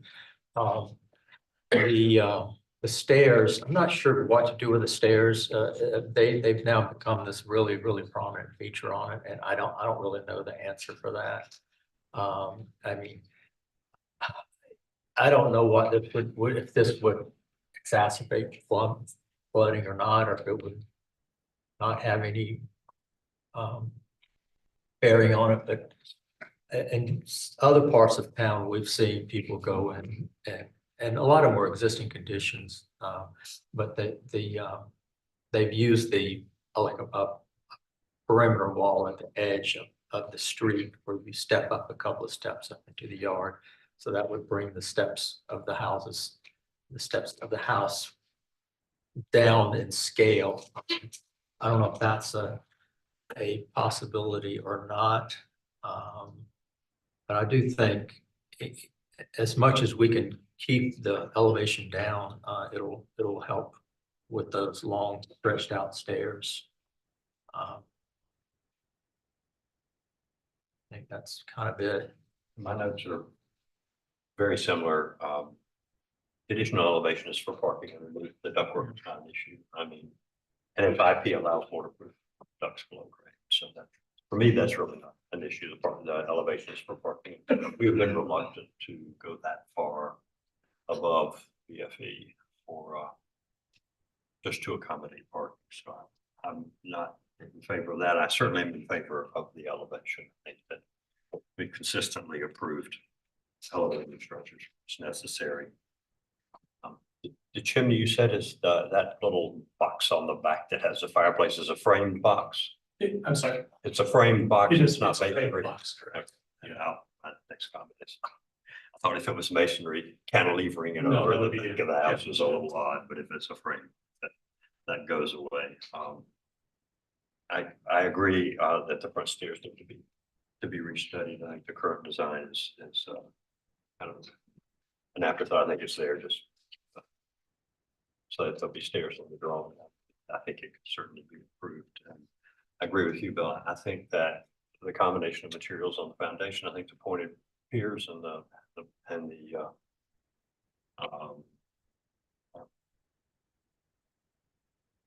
and maybe even the soldier course and then the stucco or material infill, I think sort of accentuates the verticality. So that would recommend that. So, Yeah, those are all good comments. Just a couple, I do agree with the potential looking at the front stair, definitely. And I know that it appears there's sort of a brick base to the entire stair. And that, you know, may be appropriate, but I do like the idea potentially of breaking the stair in some way. And really the only other comment I had, I like all the comments everybody's made. I think Julie made a comment about sort of the displacement of the garage footprint, potentially going into this gain of sort of pervious area. But then when you look at the site plan, I can't remember how it stated it was pervious, but it's sort of hatched as a concrete driveway area that actually was proposed here. Of course, given the fact that there's potentially what's being proposed as a garage access, there's just as much covered area of concrete as there was before, and even maybe even a little bit more. So I'd like to see potentially also a study of definitely pervious either paving materials or minimizing the amount of paving on both to help again some of the neighborhood flooding issues. So it's the only thing I want to add. Applicants. It was intended to be pervious. It is. Yes. It wasn't relabeled and then there was. I apologize. Hold on.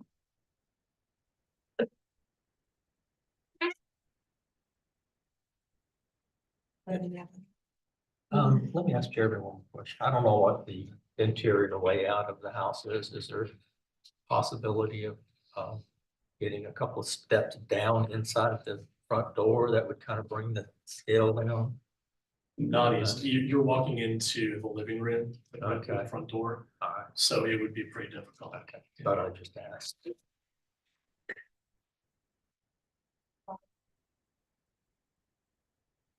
So when we revisit the issue of any additional height, I mean, I know what we talked about retreat, and maybe Frankie could just reiterate kind of what that department is saying to you about this issue. Stormwater. Yeah. It's, well, stormwater has actually been recommending to people that they raise up additional height. One of our concerns of flooding, another has been because they are saying, well, if you're raising, you might as well park under. So we're having inconsistency between the departments. I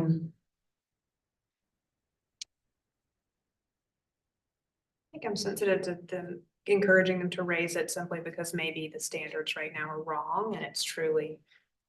You don't want to raise it twice, but I think in general, the parking is not.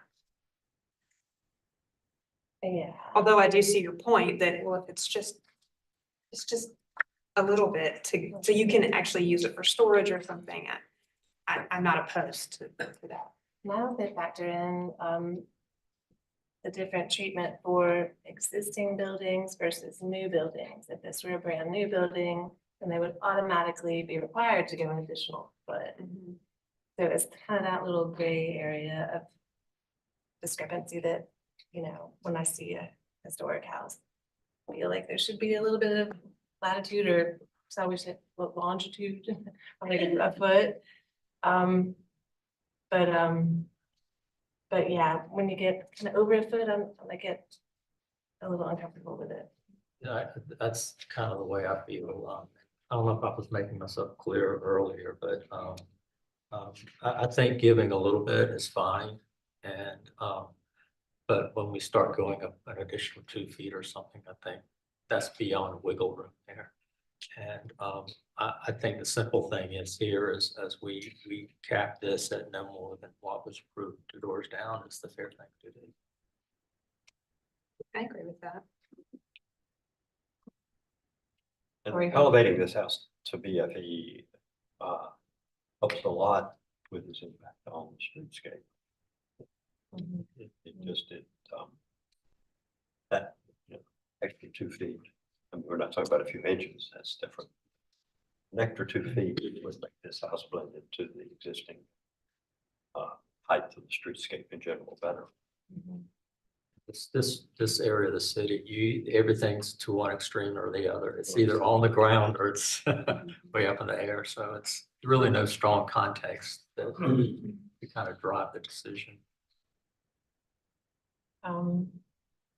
So I don't know if everybody agrees that it should be based on what happens 2 doors down, or based on just a general sense that like a foot or less is okay. Well, I'll defer to you because you've talked about it recently. You agree that was 8 inches? It was either 8 or 7. I can't remember which was which. At 8, I checked the results from the last meeting. At least that's what I noted in the. That sounds right. Beyond that detail, seems like we all agree that should restudy the front stair for configuration and materiality. And restudy the foundation detailing to de-emphasize verticality. Possibly consider some terracing of some sort. I'm sort of making a motion. Do you write this down? You were making, what was the motion for? It would be deferral? for deferral, okay.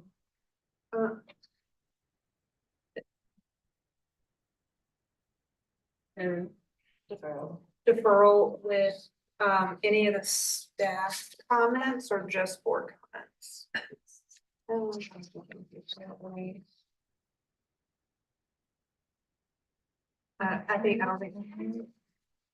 I think it's just board comments. Okay, so And I can confident staff can deal with the fence that you're talking about, the perimeter stuff, right? I don't, do I need to? Yes, that's fine. We just asked that it be addressed in their proposals. All right. okay, Julia, would you start? Yeah. I'll make a motion for conceptual approval with board comment. Not deferral, conceptual. Sorry, Deferral. deferral, I'm so sorry. Deferral with board comments to restudy the front stair configuration and materiality. Okay. To restudy foundation detailing, to de-emphasize verticality. To possibly consider terracing. And to provide a more detailed site plan with clarification of permeability.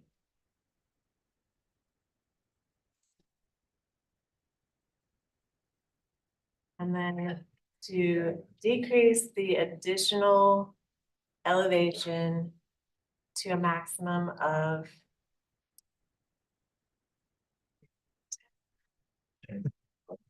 You said 8 inches above. 8 to 10.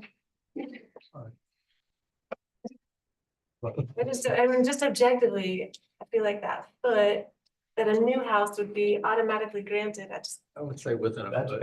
that's BFE +1. well, it's already BFE +1 is what's required.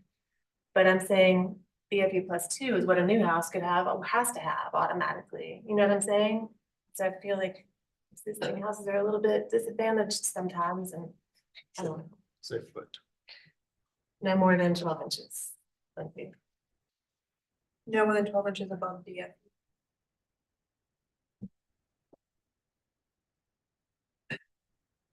Okay. We have a motion on the floor for deferral, with board conditions. To restate the front stair, for reconfiguration, for configuration and materiality. 2, to restudy the foundations to reduce verticality and reconsider the materials. I think you said more than that, but is that? That's fine. Okay. 3, provide a more detailed site plan, with details of permeability. And 4, to decrease the additional elevation to no more than 12 inches above DFE. And the one thing that you did with was, after restudy foundation was possibly considered terracing. Okay. That is board comment 2, so possibly considered terracing. This doesn't need to be part of the motion, but I would like to say that I want to see, given the problems with the wall construction out front and the additional paving out by the street, I would like to see some of those details come back. Include those in the next set of drawings. Covering all those areas out front. Okay. All right, do I have a second to Julia's motion? I'll second. Thank you, Benjamin. Put the motion to a vote. Fillmore?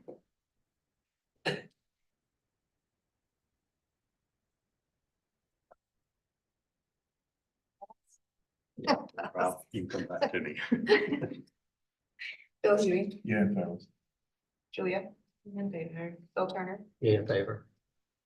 I vote in favor. Fillmore? I'm gonna vote nay. All right, the motion passes 4-4 and 1 against. Thank y'all. Okay, agenda item 7, 218 Rutledge Avenue. Frankie, if you give us an introduction, please.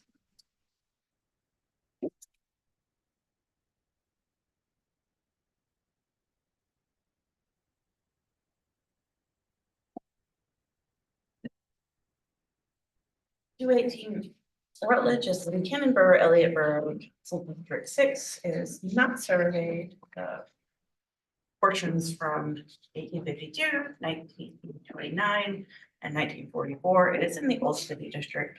They are requesting preliminary approval for restoration of two structures that was the previous, to the pre-1980s facades.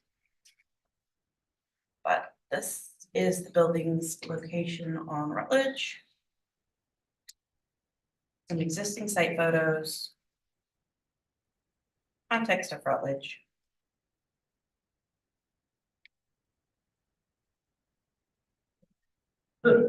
My images have run away. I'm sorry. We had tech issues with our image overview this week. Sanborn map showing the history of the properties. And I will turn it over to the applicant.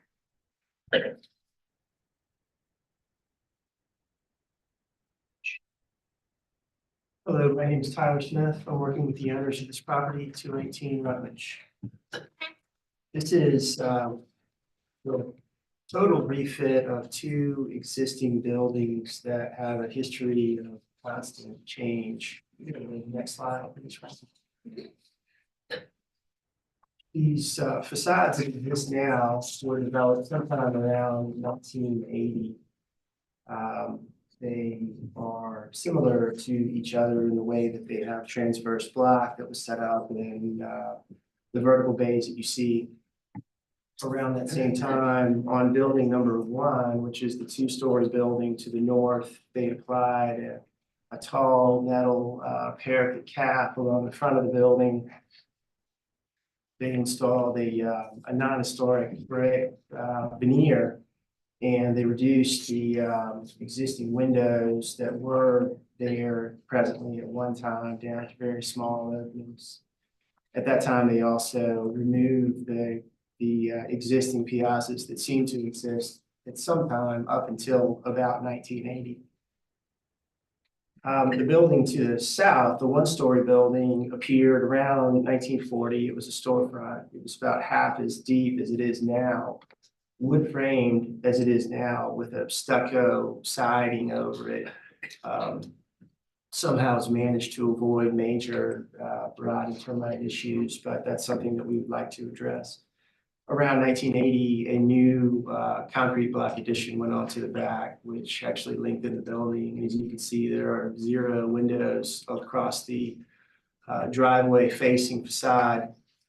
There are a handful of small windows on the south facing facade, which looks directly onto an adjoining parking lot. You go to the next slide, please. An interesting history of the building, it appeared pre-Civil War, it appears on the 1852 map, which is transverse, as you can see there. North is right, south is left. The lot was actually twice as deep then. In 1988, it had been, or sorry, in 1888, it had been added on to. 1902, the lot was subdivided into 2 properties. So it's now half as large as it was. And then in 1944, the second building appears to the south, the storefront, which is about half as deep as it is now, as I said. That remained until about 1951. The rear additions of the 2-story building, they were removed. And then and that remained pretty much as it is now. At some point in 88 or around 1980, they removed the piazzas, I presume, to allow access by vehicles to the rear of the lot. And that's what you have now. A very unusual addition, you may recall, on the northern side of the property. Apparently this property and the adjoining property to the north were under common ownership in the 1920s. They gave some property over to their son, I believe. They made an addition on the north side of the 2-story building. Can we go to the next slide, please? Okay, site plan. As you can see, a very unusual shape of the 2-story building to the north. That angular addition was made, we believe, when they made the drastic changes in and around 1980. Next slide, please. This is the conceptual at the top, and where we are now, it really hasn't changed very much. Although we are going to be adding the floor system back to the one-story building so that we can elevate it above street level. That was taken out at one point. They poured a slab and it's sort of unusually too close to the ground now. We have just barely enough clearance to flood now, but we would like to bring it up for various reasons so we can run plumbing underneath. We can run some HVAC, things like that. Next slide, please. Let's see, existing, we can skip past this. Next slide, existing roof plan, next slide. Not very many changes between the last time that we came to present and now. The stairs are changing a bit. Here on the first floor, we're adding a few extra stairs and risers to the two-story building. Next slide, please.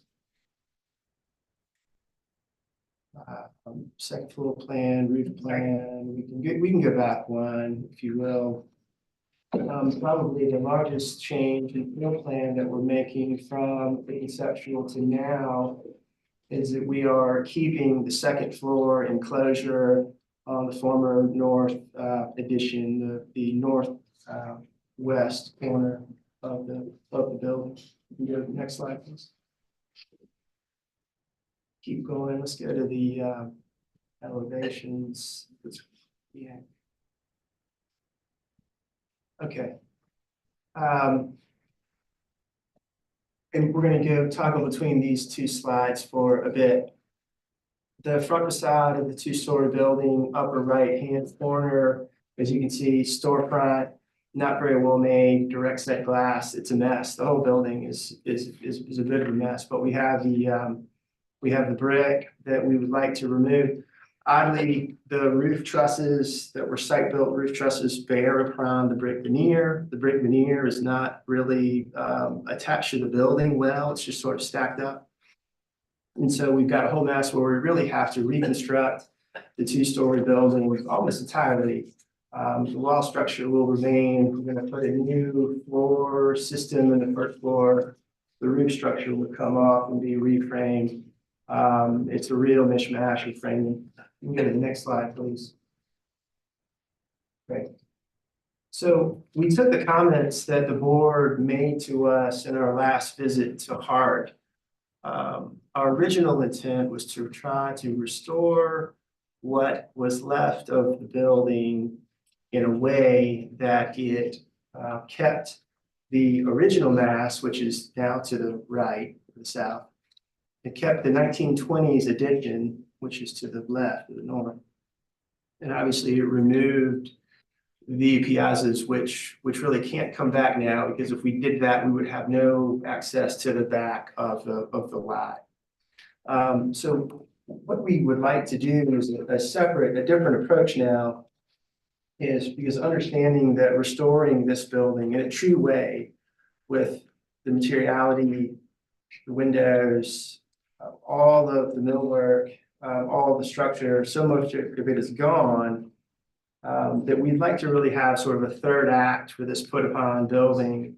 So to have a quiet facade of the building now with clearly new windows, new detailing, parapet walls, front, center, and back. If you can go to the next slide, please, Frankie. Oh, I'm sorry. I'm sorry. Stay back. The south facade of the two-story building is in the lower left-hand corner there. Fewer windows on this because we felt like it was just too busy. We're not going to try to bring in new shutters here, but to have a parapet wall, front, center, and rear, and to have a rhythm of windows that we think will speak well of it, with two downspouts at the center of the facade and a parapet wall to help to give some scale, so it's not just one wall, front to back, going all the way back. And then lower right-hand corner there, bringing in a clean arch for the entry to the entry porch that will serve as the entry to both of the front units in this building, both to a stair going upstairs and to a door leading into the right. We can go to the next slide, please, Frank.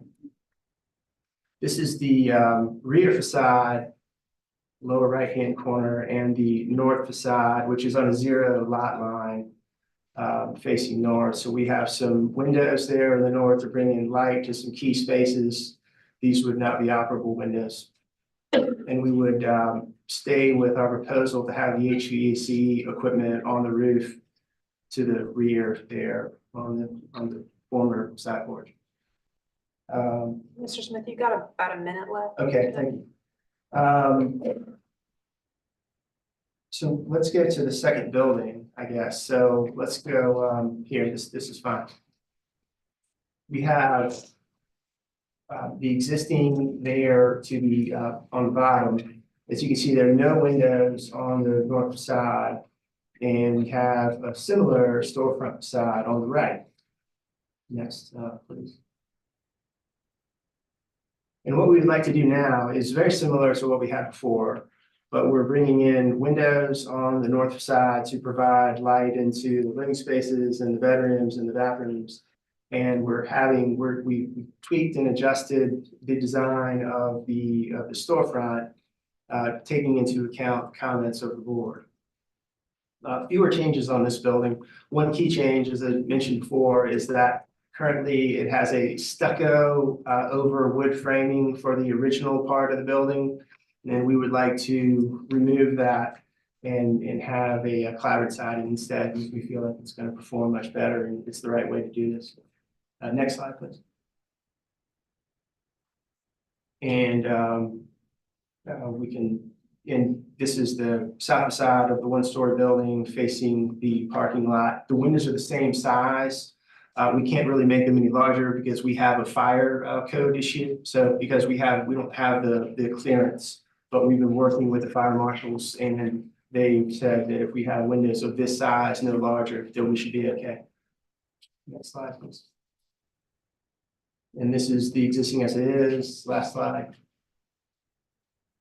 And this is what we would like to do, the former to the top and the newly proposed facades to the bottom.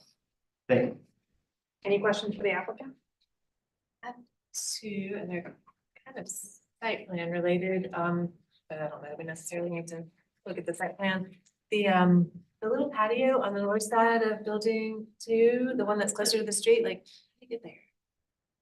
How do you get to the little patio? on the Yeah, north it's not, side? there's no door there. Sort of down the driveway. Well, we see those being used by the people who might be staying in both of the buildings. So we don't really see the front patio on building number 2 being only for the use of the front patio of the front apartment of building number 2. It would be shared. So there may be people from building number 1 who may sit down there and have some wine or something. Okay. And then I think, did I see on the site plan that there's more parking now? Maybe less tree, more parking? We have the same number of trees, but we did adjust the size of the parking so that we have 1 parking space per every bedroom. That was something that when we went to the people at zoning, we thought that they would be pleased with that. So we actually did adjust it, but we still have trees. We just have, I think, 2 additional parking spaces than we had before. It's just readjusted a little bit. Any other questions? All right, thank you. Do we have anyone speaking to the public?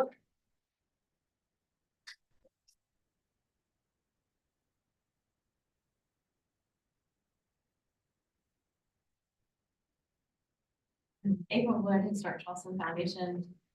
HCF has reviewed the application for preliminary approval for the restoration of the 2 structures at 218 Rutledge Avenue. We are supportive of the modifications for building 2 on the site. The modifications for building 1 are very different from the conceptual approval request. And we have very mixed feelings about the newly proposed design.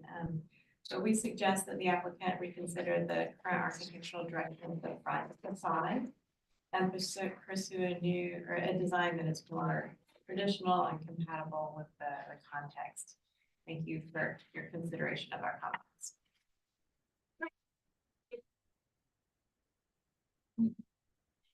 Anna Catherine Carroll with the Preservation Society of Charleston. From a process standpoint, we have questions at this point, and especially as it pertains to building one. The Preservation Society is not sure if we feel comfortable weighing in at a preliminary level tonight. The design presented for review is substantially different from what received conceptual approval in December, and we think should be reviewed at a conceptual level again. Based on the previous proposal to restore the buildings to their historical appearance, the Preservation Society encouraged the applicant to adhere to the Secretary of the Interior standards by avoiding conjectural changes. And while a restoration approach appears to have been abandoned, it's now unclear what historic material is proposed for preservation versus what level of demolition would be required, and if this should be reviewed as new construction. We just feel more information is needed on the proposed approach before we can proceed with review of this application. Thank you. Do we have any other public comment? Okay. Frankie, if you give us city staff comments and recommendations, please. Okay.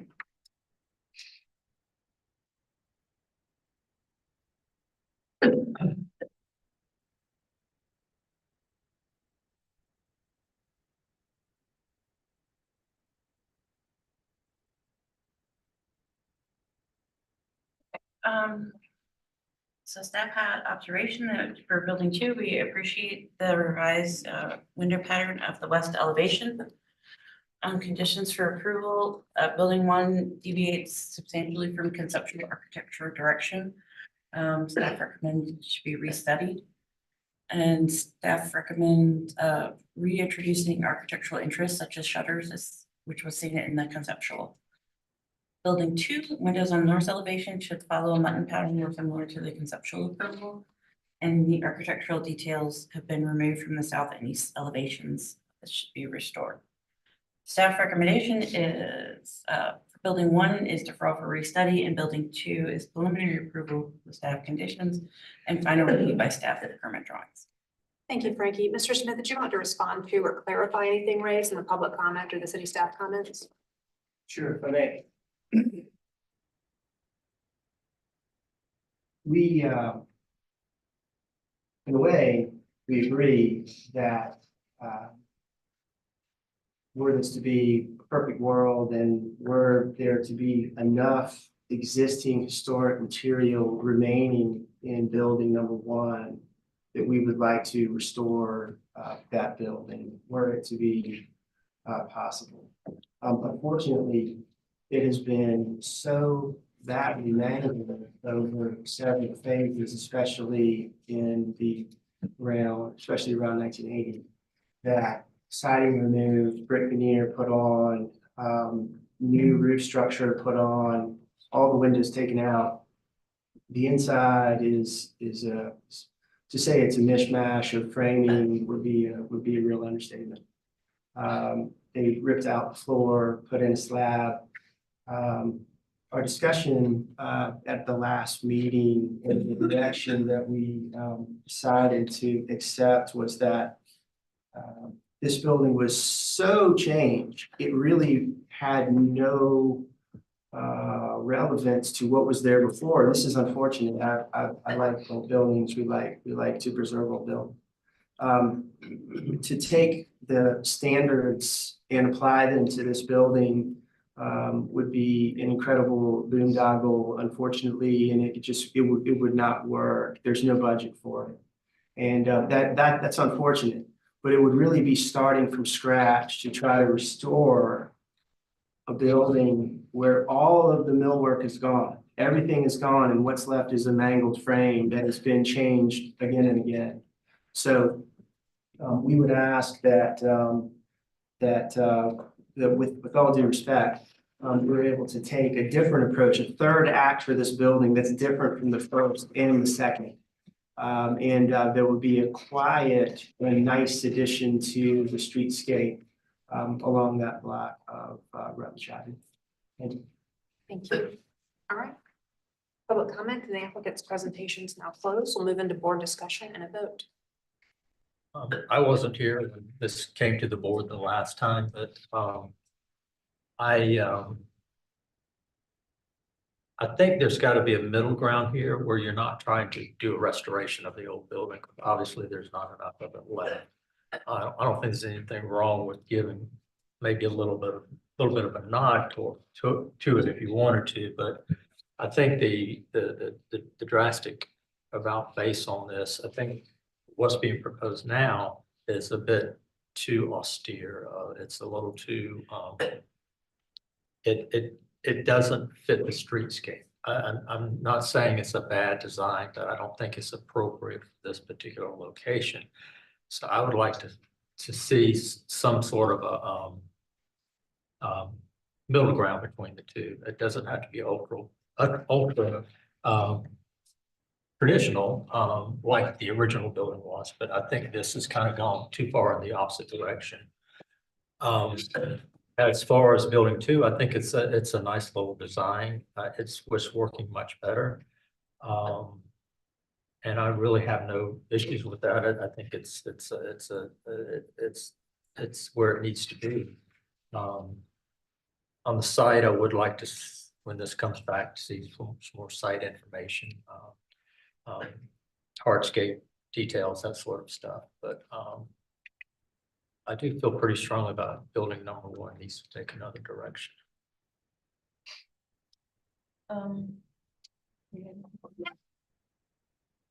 So I do understand what the Preservation Society is saying and that it is, you know, it's a really different approach to building one, and maybe it is appropriate to consider it as a different concept.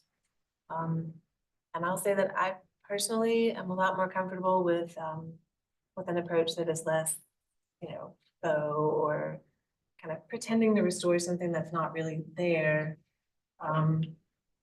And I think with, you know, refinement and development, something along the lines of what is proposed could be a positive contribution to the streetscape there, especially if we compare it to what's there now. You know, if the details were studied and refined and then nailed, I think it could be really great. I have a couple of minor comments about, I think it's the south elevation of building one. If rather than a parapet and downspouts, if maybe there could be some little break in the roof line there, like an actual sort of reveal separation between the front unit and the back unit. I think that might be more effective as a way to kind of break up that long facade. And in terms of building two, I think it is probably more viable to make an argument that you're restoring that one. So I'm kind of on the fence about the way it was presented before versus the way it's presented now in terms of the side elevation and the fenestration details, the window divisions and stuff like that. I do think the front elevation as proposed looks good. I just have a couple of very minor points. I think with the floor being elevated, you probably want some sort of masonry base below that, you know, storefront and that's presumably wood elements. And then just the front door proportions and details look like they could be maybe adjusted a little bit. And I believe that was all I've got. I mean, I see that it's a very different approach. And in my mind, I'm almost like erasing what was presented before and looking at existing and proposed elevations now.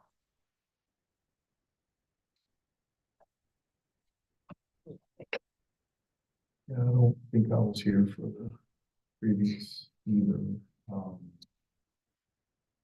Obviously, what's there is unique of its period. It's happily going away. I think there is a pretty big departure between what I'm seeing as conceptual versus proposed preliminary, and I believe there definitely should be some leeway to consideration, obviously, of the conceptual, and I don't remember or know the directive was particularly given on that. But Bill, I guess I can see your point about maybe there's some middle ground somewhere in there. So it just seems to be maybe either easing off or detailing it the proposed in a slightly different way. You can elaborate on it. That's all the comments again made about building two. I really don't have any issues with what I'm seeing there, and I would support staff's recommendations concerning building two. Whatever degree of building. I don't have any issues with building two, really. I think the front elevation is a little more attractive now than it was before. I don't really have any comments about that. Building one, the new concept is not unattractive, I think, particularly considering the existing.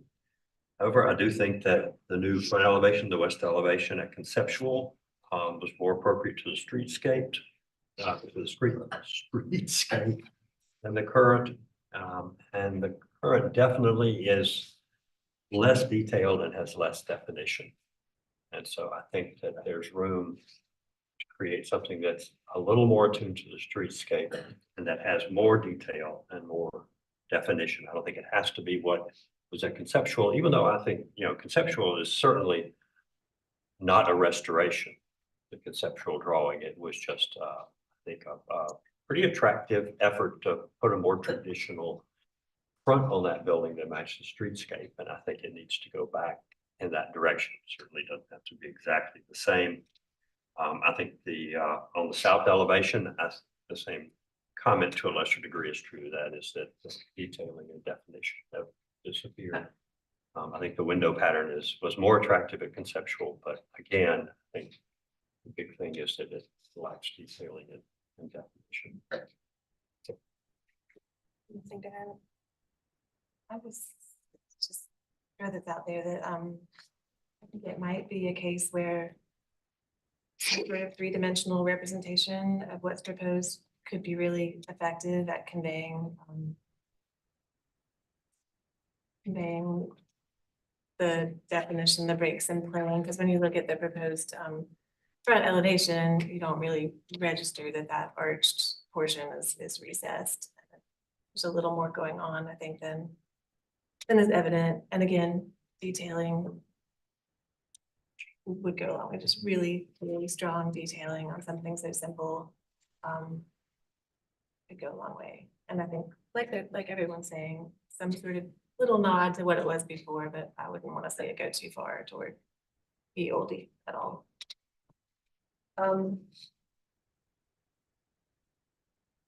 Right. All right, so I'm gonna make a motion for conceptual, was there a lot of detail provided for building two to the point that it could be preliminary? Just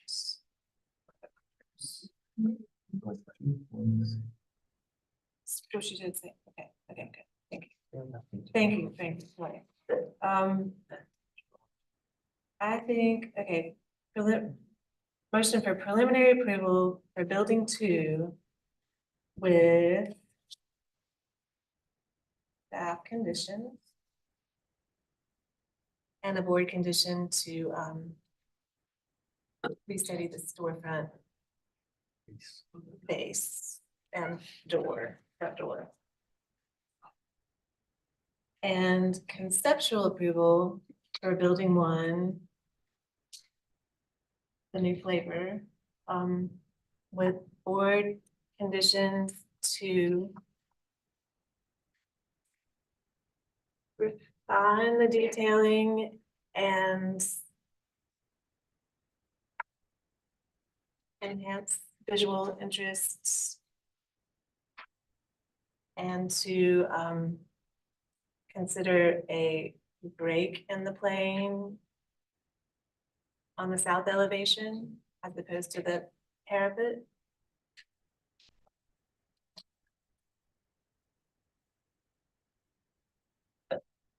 And consider providing a three-dimensional representation. Okay, something substantial. Ask a question, Julia, quick. You mentioned that breaking plane, so There was on, it looked like a conceptual, fairly drastic difference in this one story element in the corner versus it's now being pushed out as two. When you said breaking plane away from. The is that what- opposite, the south elevation. Mhm. That's kind of good with south elevation.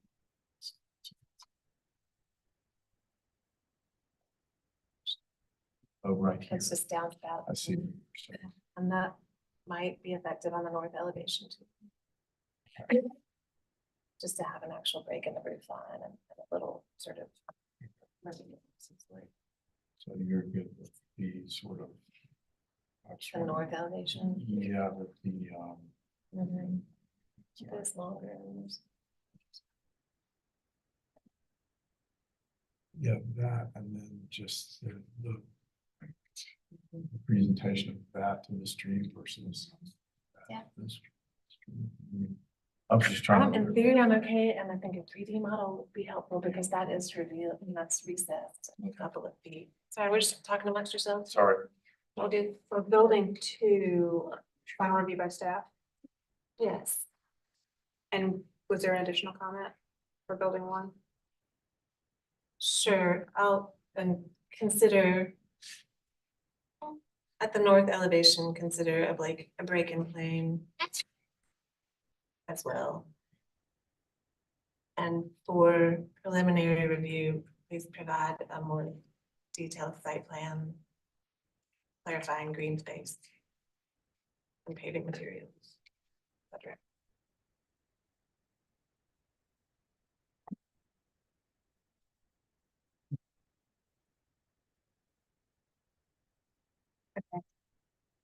We have a motion on the floor for preliminary approval of building 2 with staff conditions and a board condition to restudy the storefront base and the front door and final review by staff.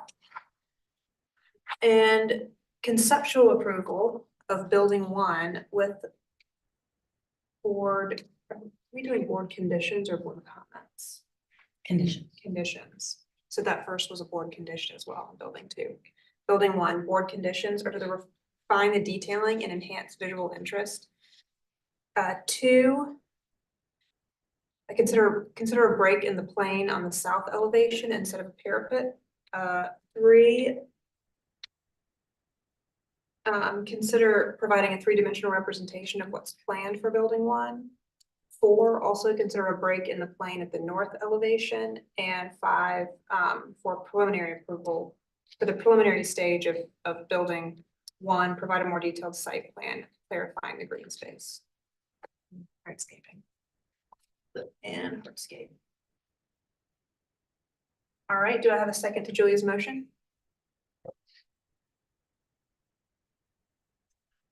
So this is for, you said for conceptual, Conceptual of building 1, preliminary of building 2. building 1 already has. But I like, and in agreement sort of with the Preservation Society, I feel like it's changed so much that It's a new it's building. it's a different concept. I agree, but conceptual approval then approves the preliminary approval presented with conditions. So I'm a little confused 'Cause we're- about this. I feel What like we're- exactly what we're approving with conceptual here, because To I me, mean, it's which just of the new- these? The new is concept. The and new concept is conceptual. The new concept conceptual, with an expectation that it's gonna be meaningfully refined and adjusted before it comes back to the preliminary. I think just like we can advance approvals beyond, say that they're at the conceptual phase, but they provide enough detail that we can give preliminary and final. We don't often do this, but we're going backwards. That's what I mean. Yeah. We're going backwards on the design as presented today versus the conceptual approval from the December meeting. Was that a second, Fillmore? No, it was not. Do I have a second to Julia's motion?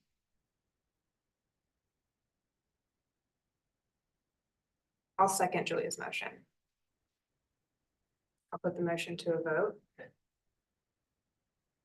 Bill Turner, I really wish that these had come into us as 2 separate applications. I really think that's what should have happened, because I'm very comfortable with building 2. But building 2, I'm not comfortable with advancing the approval on that, because I think it needs a lot of work, whether or not you pick this architectural direction or a different architectural direction. So I'm voting nay opposed. Go Huey. It's for a similar reason, and the thing that really struck me, and I guess I should have seen it sooner, and that's what I was kind of asking Julie about, the massing, if you will, building one has changed in proposal. There was a void in the, it's in the northern side of the building, claimed it was a one-story roof line that's now converted into a two-story form, so I'd like to see more of kind of what was going on with that form before if possible. It's a little bit of a departure, and I don't know if it's big enough to warrant a non-approval conceptual being high-scale mass. I think many of the comments were made regarding general architectural direction. I guess I have a little bit of concern concerning that mass and loss of that void. So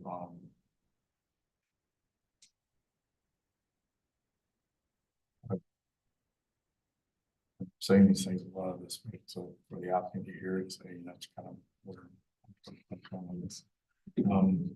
I think that I will go ahead and vote for. I will say next, something for that mass, loss of that mass, but it's really only for the loss of that mass. Or excuse me, the addition of that mass is what I should say. I'm referring to, and unfortunately, I don't know my plans. Make sure I know which is north, south, east, or west. Northwest corner. It's the northwest corner. Someone? Nay opposed. Okay, well, I already know the motion has failed. So it sounds like, Would it change anything if it We were a motion defer. for deferral of the new concept? like all the same comments. Yes. I would not, just judging the proposed concept now. In my mind, having a step at that minor volume, a step down to one story. Give us the concept, just so then we can, That also be Disagree on that that. there's no point in red on the side either. There's a trim detail that sort of Yeah, changes side right. materials. Yeah, and I guess what I'm talking about is a reduction of that, as was very blatantly obvious in the previous conceptual. Mhm. If that could be reduced, then I would be. Would be recessed further Yeah. or something like that. Exactly. Okay, that having been articulated, and we all heard it. Are we not, okay, can I change it to a deferral with all of that stuff, all those board conditions, and one more board condition? For building one or two. Only one, nothing changes about two, right? Two cents. Another board condition for building one. That the mass of the minor volume on the front elevation is somehow reduced. To some extent.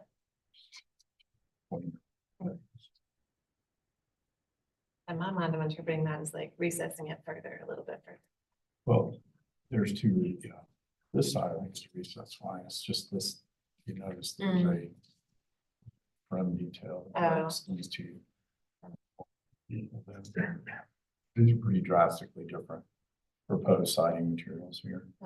This is kind of a real Okay. effect, and then this Another. is- that's all I'm Sorry. saying.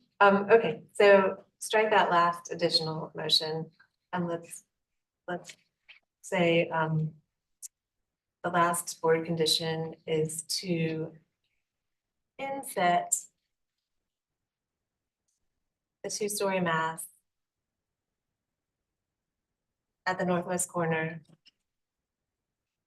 from the north slightly. Let's see. Okay, so I'm only gonna call out the things that are different about the prior motion. Nothing is changing with respect to the motion for building 2, which is preliminary approval. Building 1, the changes are, instead of a conceptual approval, it's a deferral. All the same comments, but an additional comment to inset the 2-story mass at the northwest corner from the north slightly. Do I have a second to Julia's motion? Second. Thank you. All right, I put the motion to a vote. Bill Turner, Yeah, in favor. Fillmore, May opposed.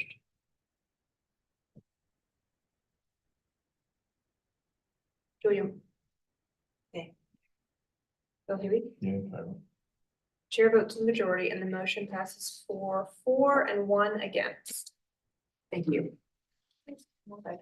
Okay, agenda item 866.5 South Street.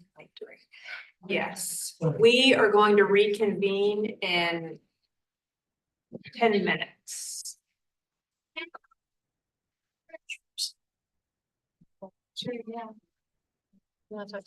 My name is Josh Nast. So nice to meet you. Oh, you I know some folks that work with you. And so I feel very highly of you. So I'm assuming that the finite amount of resources that purchase this on the side of the meter thing.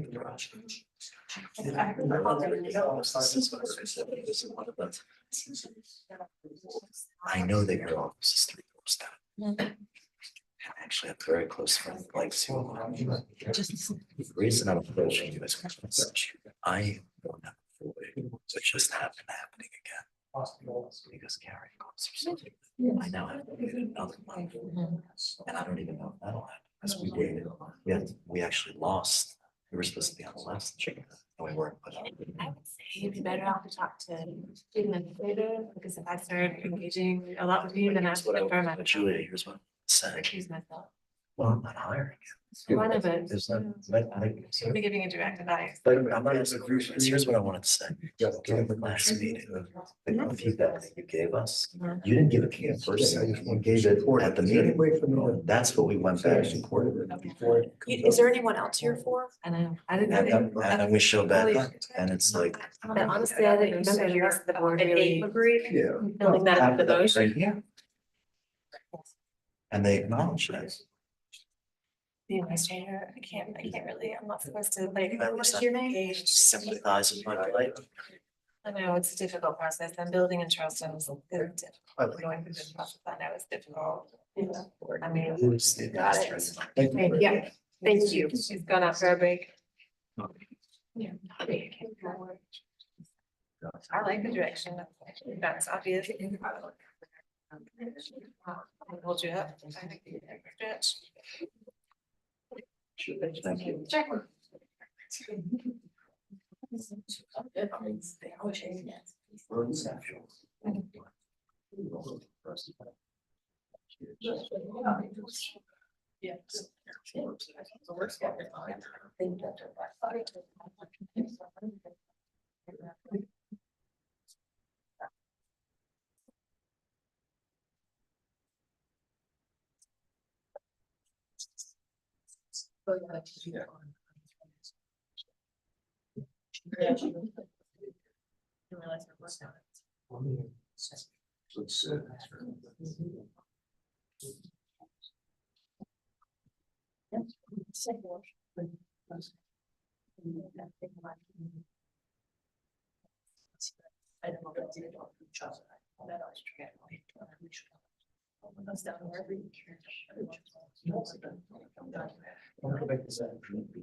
Did it?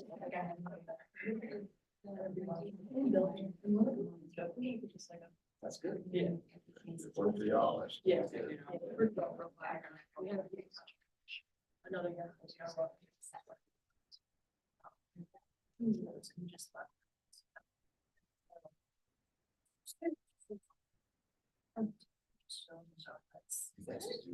Yeah. Yeah, it is very confusing, yeah. Mainly. Yeah. 80%.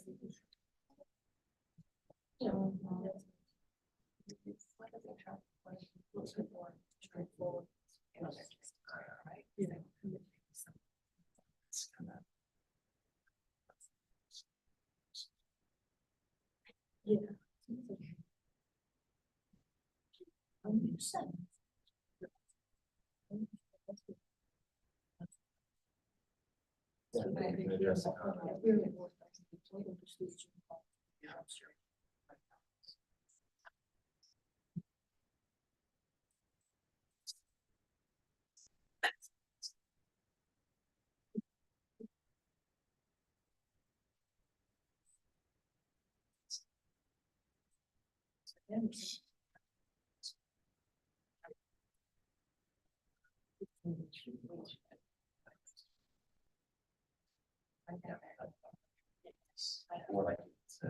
Exactly.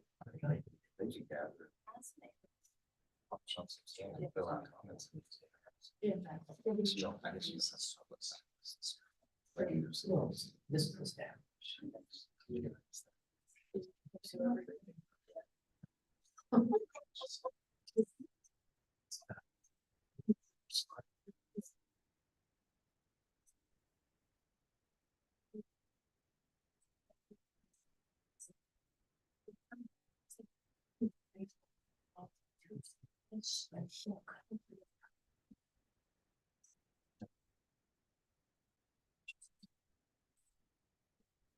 It's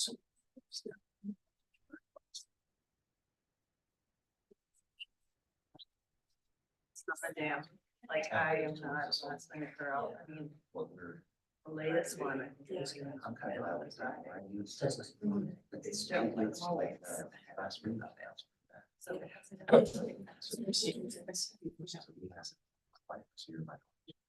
Actually.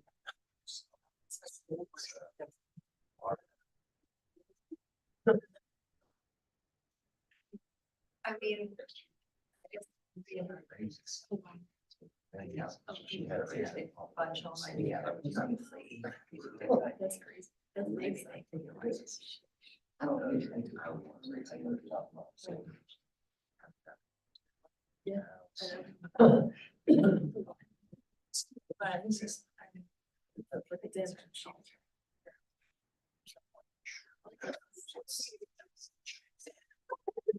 As long as. I wouldn't help you at all.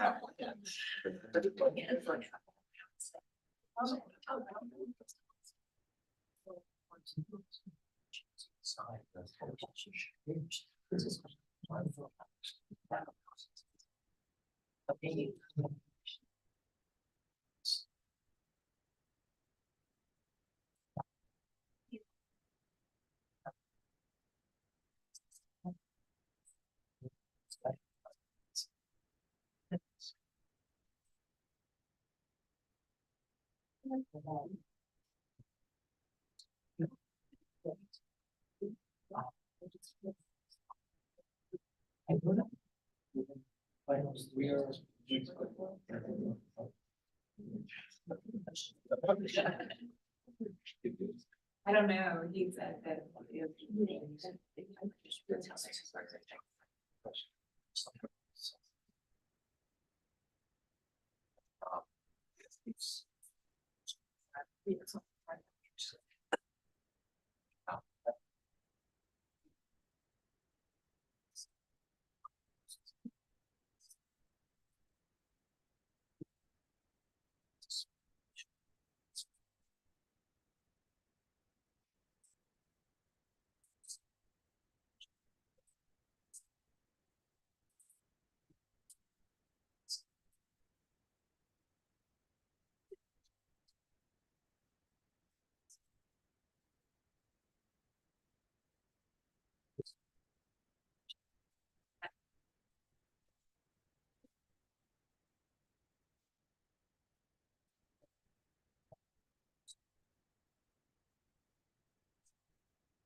It's still in mind. It's the same team. It's just.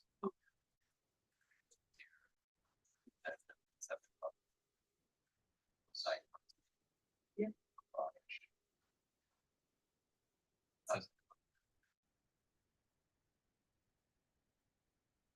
Yeah.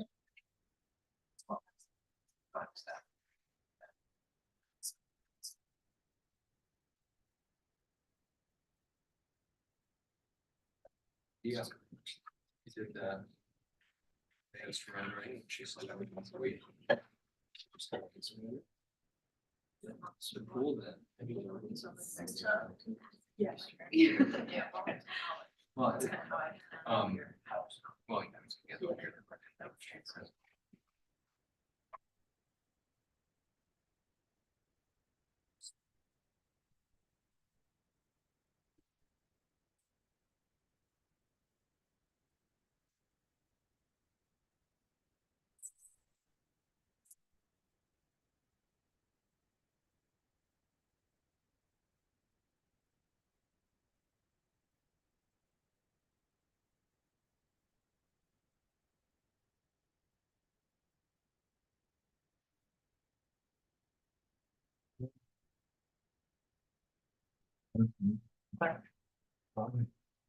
well, yeah. Yeah.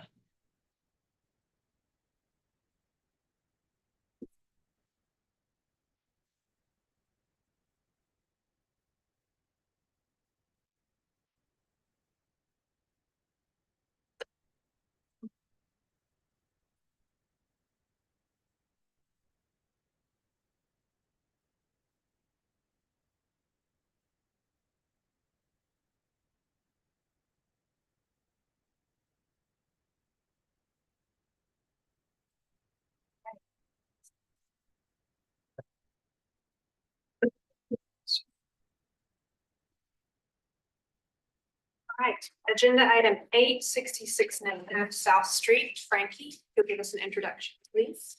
66.5 South is east side, council district number 4. It is new in the old city district. They're requesting conceptual approval for a new single-family residence at rear of property. This is the property's location on South Street. Site photos of the existing house.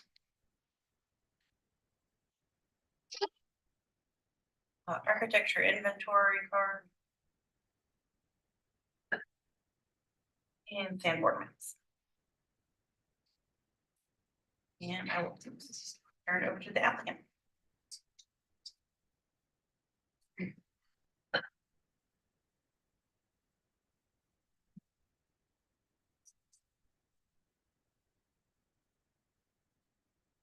Bonnie Tucker, architect. Does this work? It has not been, we've been having tech issues, so I've been rolling through it myself. So I'm just here for tonight for a conceptual review of a new single family residence at the rear of 66 South. Next image, please. So we've got 66 South. You may remember I was here 6 months ago for alterations and a rear addition, which was approved and under construction now. And next image. The Piazza side, next image, please. And that is 16 Nassau, which I was here 3 or 4 months ago for alterations. And that was approved, and that is under construction as well. The reason I'm showing that is a few reasons. You can see looking down the side yard of that, you can see the rear of that yellow structure is 66 South. And next image. So this is pre-construction of the rear addition of 66 South, looking south. And next image. That is right where the other photo was taken, but looking north, and that is the location of the proposed new structure. Next image, please. And looking more north, I guess the other is more northwest. Next image. And looking sort of northwest. Same area next, please. Sanborn maps that you can see that the lot lines have sort of changed over time. Sorry about this.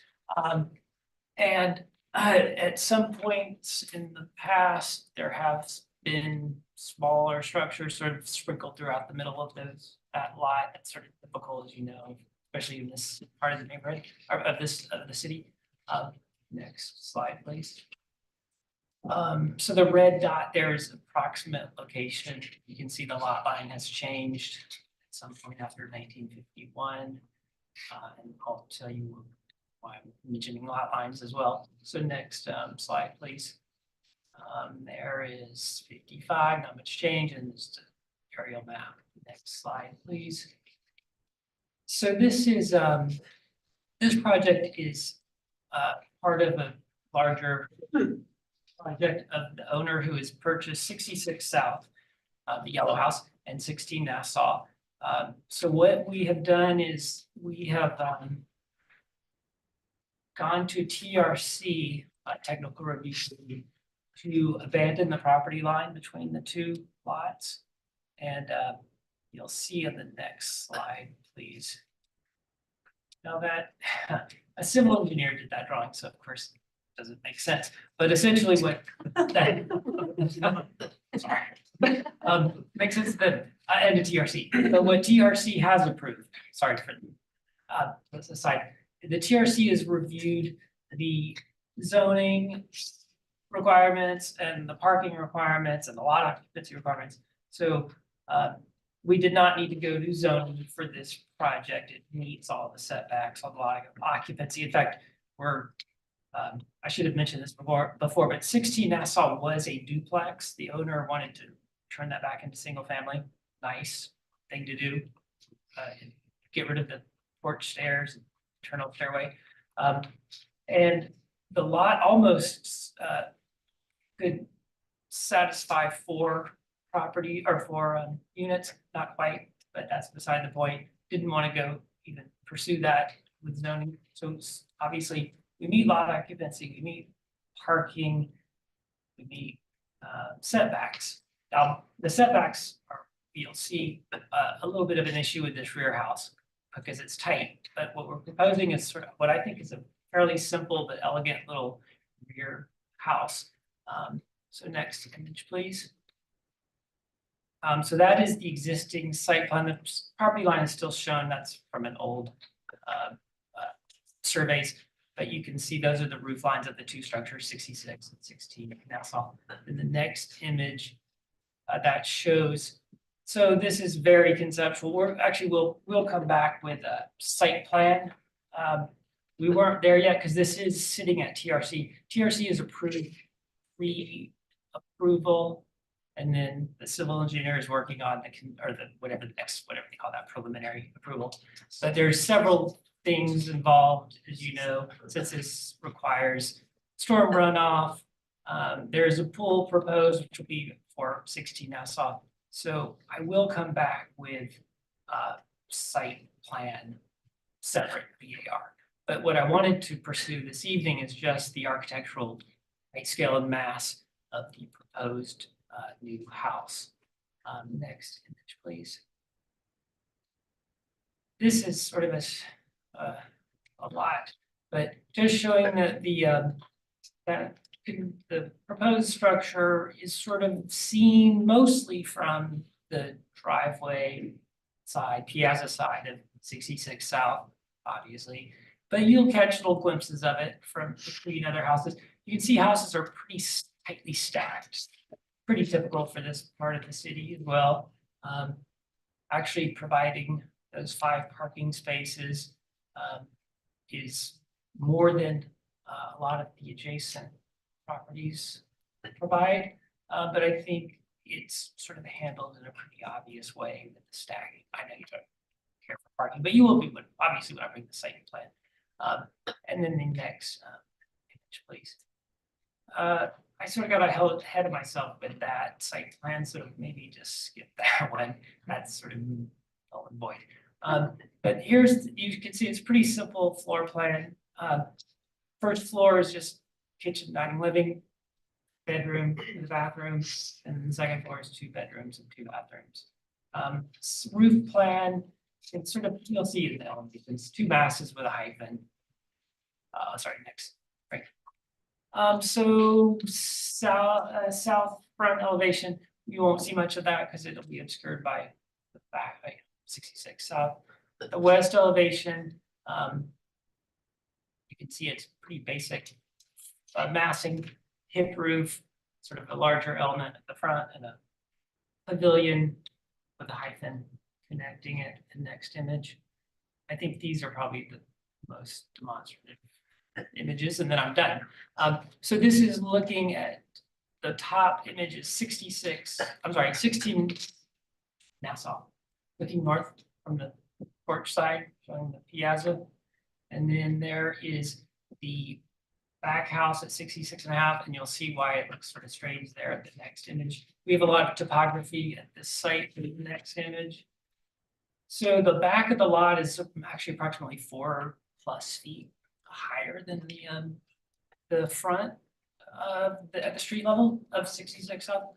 And so it's maybe a little misleading. I mean, the house is still lower than the existing historic house, which of course is mandate and wanted to recognize that. Without the topography, the house would be almost 4 feet lower, if not more. And then the next image, last image, just the other side showing the east side existing, and you can see the roof lines kind of keep below or at the same height as that rear addition. C6. That's it. Thank you. All right. Any questions for the applicant?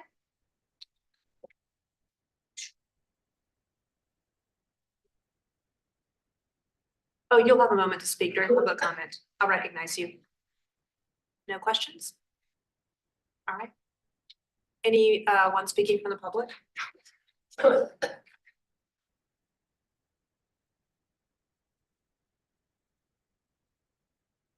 So total opposition to this project. I know we show the plans, and apparently TRC gives zoning advice. I thought it was zoning variance giving advice as to when we can seat a building, but obviously the TRC didn't know that, well, that change. But I think when you look at historically the plats, they were small buildings. Now we have like 2 big buildings leaving a sliver of land, like you could barely put a table in between the 2 buildings. So historically, I feel it doesn't fit the neighborhood. And I really feel this is a trend that we have in this neighborhood. I live a block from there, and I see the entire Nassau Street and Zoo Street now, where developer, often out of town, comes and they max out building footprint on those parcels, small parcels. Here there is even a pool. So let's speak about, climate change and, flooding and whatever will happen in the future. Everything is built up. Most often they do try to put extra units with, and then you will have people coming monthly or 6 months or a month, or sometimes even hide, and you have people coming like Airbnb, even though it's not allowed. So I feel like historically it doesn't fit the neighborhood. The size of these buildings are too much, and it's too big as far. If there was going to be 2 parking, they say that one day the owner wants to sell. The historic plat is still there. Okay, it's just the boundary. You will sell the 2 properties, you can park just 2 cars, and the other property has 3 cars. So basically you will have allowed to overbuild in places where you have 2 buildings and just 2 car parking. And I think it's not right.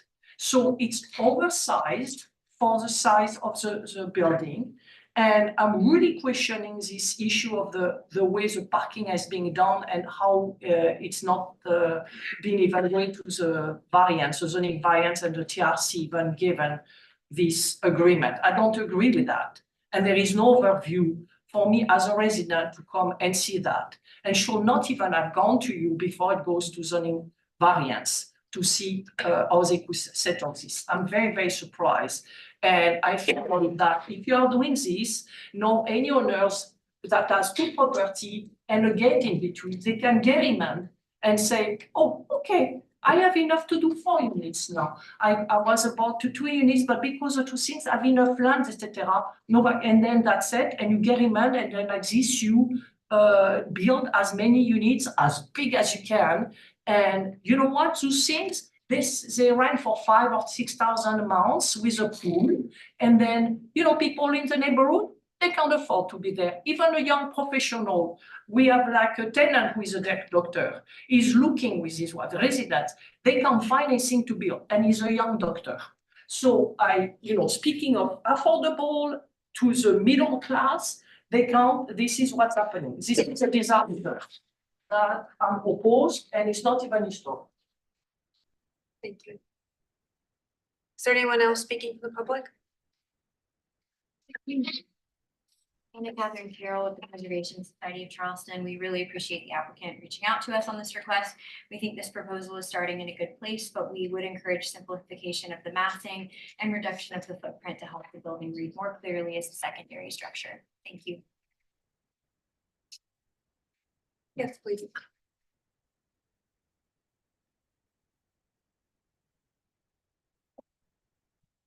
My name is Steve Bailey, and I live at 38 Nassau Street, just down the street. I'll be brief, but I'm coming neutral on this thing, but I live in the neighborhood, but I thought I'd like to give you a little environmental context, more about the design about the neighborhood. I think something kind of really interesting is happening here and quite extraordinary. The owner of this building, these buildings are maybe not relevant to the design, but I want you to know it anyway. The owner of these buildings are a New York private equity deal maker, which is unusual in our neighborhood. The street, South Street, the police just arrested a bunch of drug dealers or accused drug dealers. At the same time, and I'm not against it. I'm trying to figure this out myself. We have a New York private equity deal maker coming in, buying these houses, putting in a swimming pool, likely going to have 30-day rentals. Now, on one hand, I'm kind of happy about that. we have drug dealers on one end, but New York private equity deal maker coming in here doing this on this end. I mean, I might rather have him than them, but it's really interesting what's happening in our neighborhood. So that's it. Thank you very much. Anyone else speaking? All right. Frankie, could you give us city staff comments and recommendations, please? Staff actually felt that the proposal was subordinate to the existing structure. And our only condition for approval was that we recommended adding some details to add architectural interest. Staff recommendation was conceptual approval with staff condition and a final review by staff. Thank you, Frankie. Mr. Tucker, did you want to respond to or clarify anything raised in the public comment or the city staff comments? Just say, sorry, but, Do you mind? oh yeah, sorry. Thank you. Yeah, obviously I'm here to talk about architecture. I understand, I mean, I feel bad that I've been doing this for about 25 years and I'm still confused by the zoning code sometimes because it's complicated. And maybe I might be on the fence about this where people are buying lots and dissolving property lines.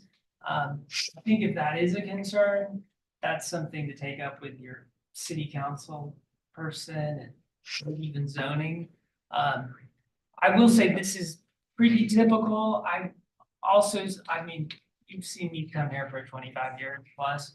I try to only bring things that I think that are in keeping or within the realm of, I try not to do things. So again, to talk about the architecture, I would suggest that I feel bad that they feel that there's a problem. I'll tell you the owner for what it's worth. He's an attorney.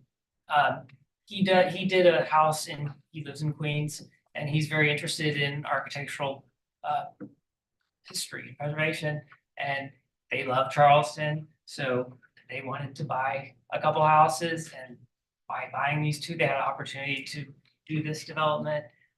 This is not short-term rentals. I know you're not here for that. That's not the issue, but this is not in a short-term rental district. And as far as the concern about the property line, once it's dissolved, it can't be reestablished. I mean, it could be reestablished. They have to go to zoning, and there'd be a variance problem. So then you could, if they did that, let's say, you could go to the zoning meeting and say, they showed 5 parking spaces, now they're only having 2. So that would be a problem. But by dissolving the property line, they can't do that. TRC actually has much more control of the site. If it was just 2 pieces of 2 structures, runoff would be not handled. The parking wouldn't be you can go to I think TRC meetings are public. They're not fun, but they actually cover a lot of things that are designed for like large commercial subdivisions and large commercial structures. And it's just quirk of the city. A small project like this of 3 houses has to go to TRC. So I'm sorry, going over. But as far as architecture, I feel like height, scale, and mass, that it's appropriate. I agree with staff comments. Thank you. Thank you. All right, public comment to the applicant's presentation is now closed. We'll move into board discussion and a vote.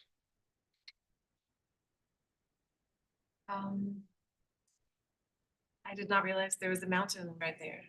It's really interesting. It's a mountain on your property. Worth it. That's the mountain, Charleston. Right. But I feel like the applicant has tried to mitigate that grade differential. And to my mind, it's done so successfully. And I 100% realize that going to TRC for such a small project is a massive undertaking and sort of burden, and does open you up to a lot more scrutiny and a lot more obligation to be responsible about the development. You know, I don't really have anything else to add. I think it would be great if applicant takes staff's recommendation. It sounds like he wants to refine the drawing, I mean the design and the details. That's great, but conceptually, I feel like the height, scale, and math, it's okay. I think the total square footage is like 1,200 something, and the ceiling heights are 9 and 8. Is that correct? 8 and 8. I mean, be hard pressed to compress it any more than that. And I tend to agree with what's been said. I think it is subservient to the front house, maybe close in height, but nevertheless, I think it's subservient. I like the simplicity of the design. It's not competing in any way with the house up front. Do I wish the footprint could be smaller? Yes, but I think 1,200 square feet is not an unreasonable size building. So overall, I'm happy with it. I think the GAD is completely appropriate. I think it is not subordinate. I think that there's some mitigating issues for that, so I am on the fence here. One is that the lot does rise to the back, which makes it difficult to squeeze it down. So I understand that. I went and walked around the view corridors, and it is not terribly visible. There are a couple of mitigating factors for me here about the fact that my instinct is that this is not a subordinate building and that it is, typically what is happening in Charleston is it's 10 pounds of development in a 5-pound sack. And so I am, like I said, I think there's some mitigating factors here which drive some of this, but I do not think this building is supported.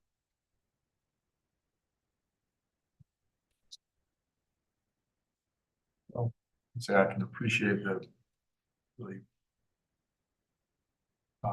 sort of look for topography, but in this instance, there's a little bit of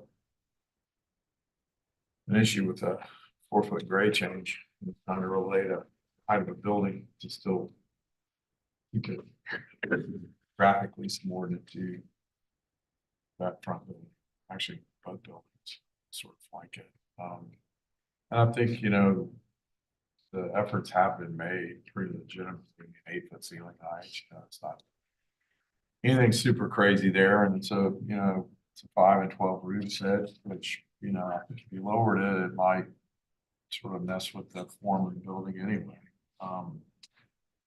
So, I can definitely see staff's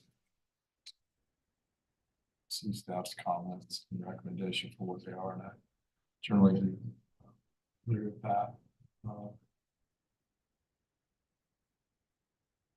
Summary, so yeah.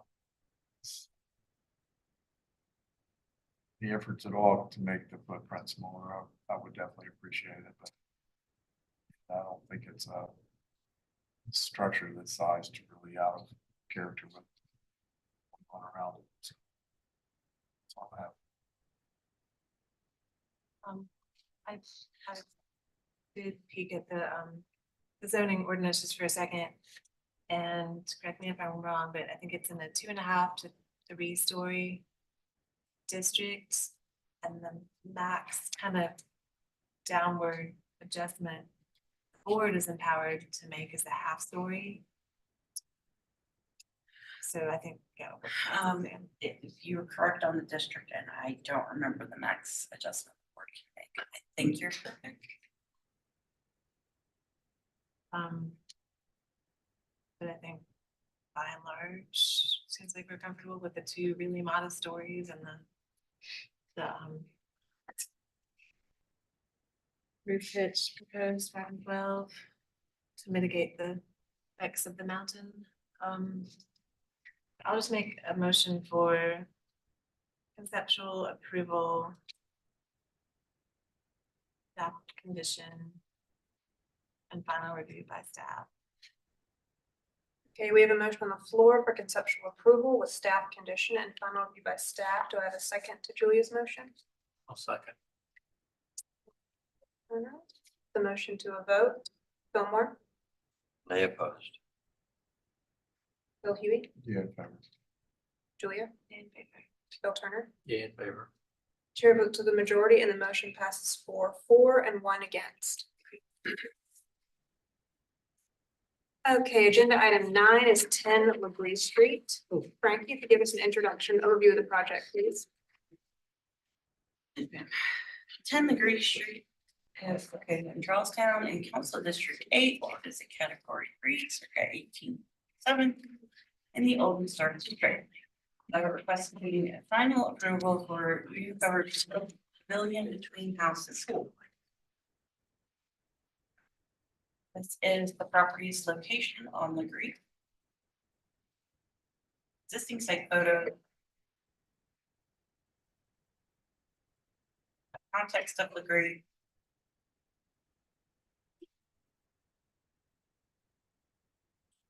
Board map showing the history of the property.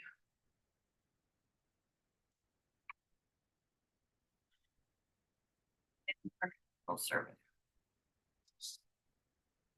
And I will turn it over to the applicant.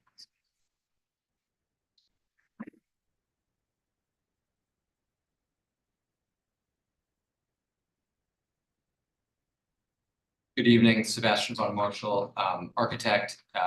43 Broad Street, Suite 200. This project, you can see the project team. This is in collaboration with interior designer Ralph Harvin in New York. The contractor on the job is Moby Marks. And I forgot to include, and very importantly, also Glenn Gardner is doing the landscape for this project. A couple different things going on the site, but we're here to talk about this new pavilion that is being proposed. If you can go to the next slide, please, Frankie. There it is. So there's the existing most recent plat for the property. I would like to point out this project, I believe Glenn has previously presented as part of a larger site package with some proposed changes to the garage as well last year, including our conceptual approval. And a couple of things have changed, which is why we're back in front of the board here for final review. Most significantly, the lots have been combined, so there had been some setback and zoning issues that had sort of driven the initial location that was proposed, and it was kind of tucked into the closer to the hyphen between the main building and the existing dependencies in the back. And we've since slid it over. You'll see in the site plan now that the lots are combined and the setback has been eliminated.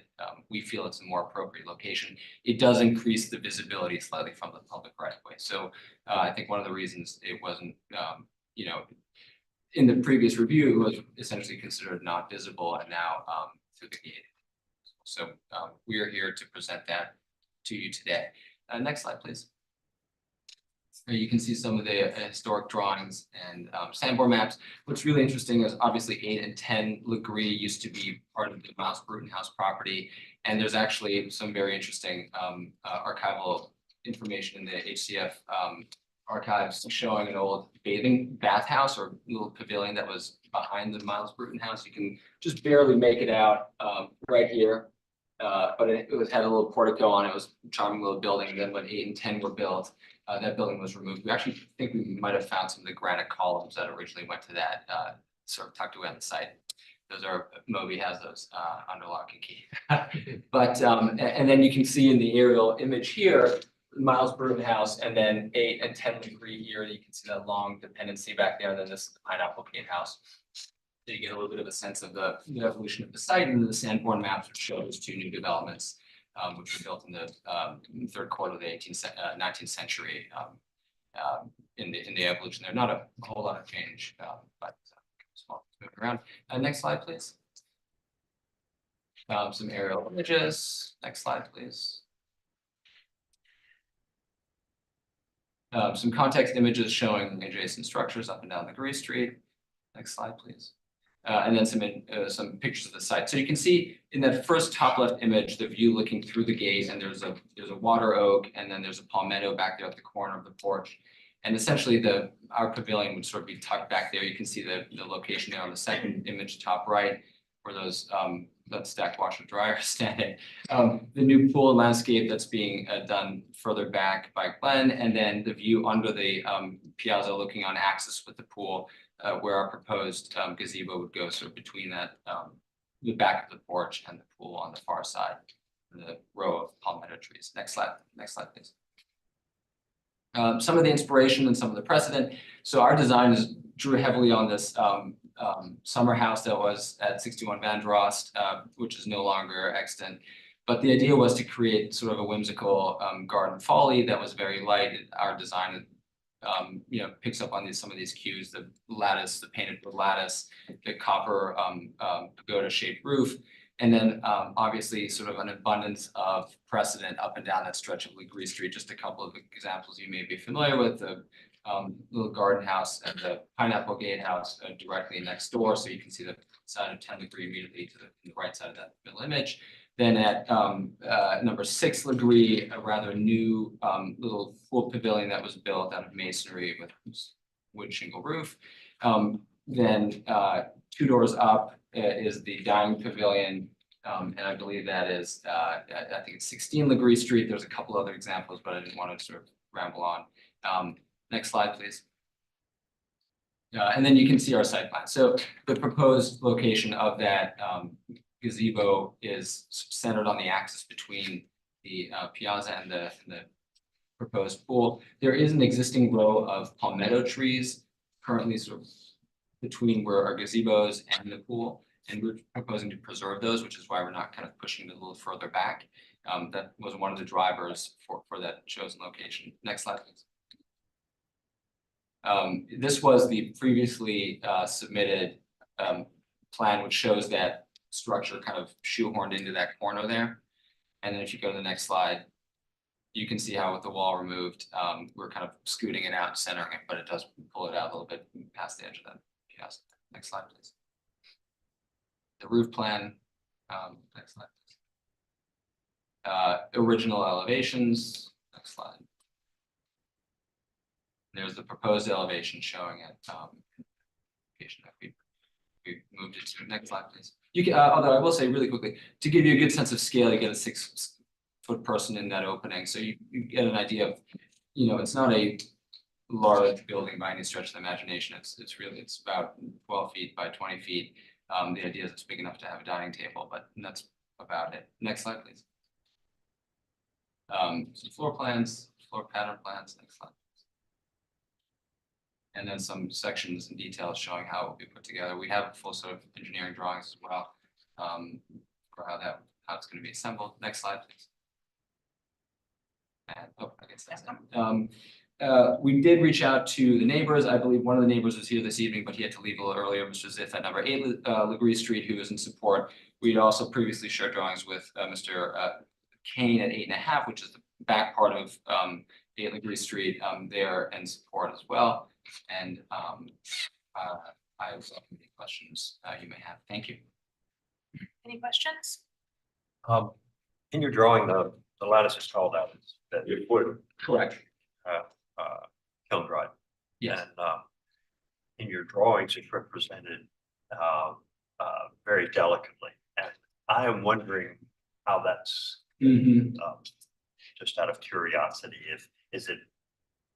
think you're going to stay with the wood lattice, or you think you're going to go to something else? No, we're going to stick with the wood lattice. I apologize. That is a graphic hatch, which doesn't accurately represent the actual size of those pieces. They'd be much closer to sort of a 1 inch by 1/4 inch wood slat. That would be painted. So it's going to read more solid than that. It will read a little bit more solid than sort of the opaque hatch there, but I think the precedent example is probably pretty good. The one on Banner. Exactly, for sort of what the desired aesthetic is. More of a curiosity. Understood. I've got a curiosity question too. Is that all? You good? No more? Were you finished? I'm sorry. Oh, yeah. Just curiosity question. In some views, the roof appears to be like horizontal flat box beams, and others it appears to be like diamond shingles or. I apologize. Right. So that drawing at the top, there's a little deceiving. It is that's sort of a combined section and elevation. We would be doing a flat seam, fully soldered copper roof in these diamond shaped patterns. It would not be a standing seam. It's A205 where it Oh, just looks like sorry. it's just looks like it's. Oh, on my screen it does. Maybe you replace the drawing at some point. Let's go to A205. There's another A205. Oh, that's the old. Yes, I apologize. That's the original design, and that has been. Oh, that was that. Okay, Yeah. gotcha. It would be flat seam, hand crimped, and then fully soldered copper. Cool. Any other questions? Thank you. Any public comment? All right, thank you. You'll give the city staff comments and recommendations, please.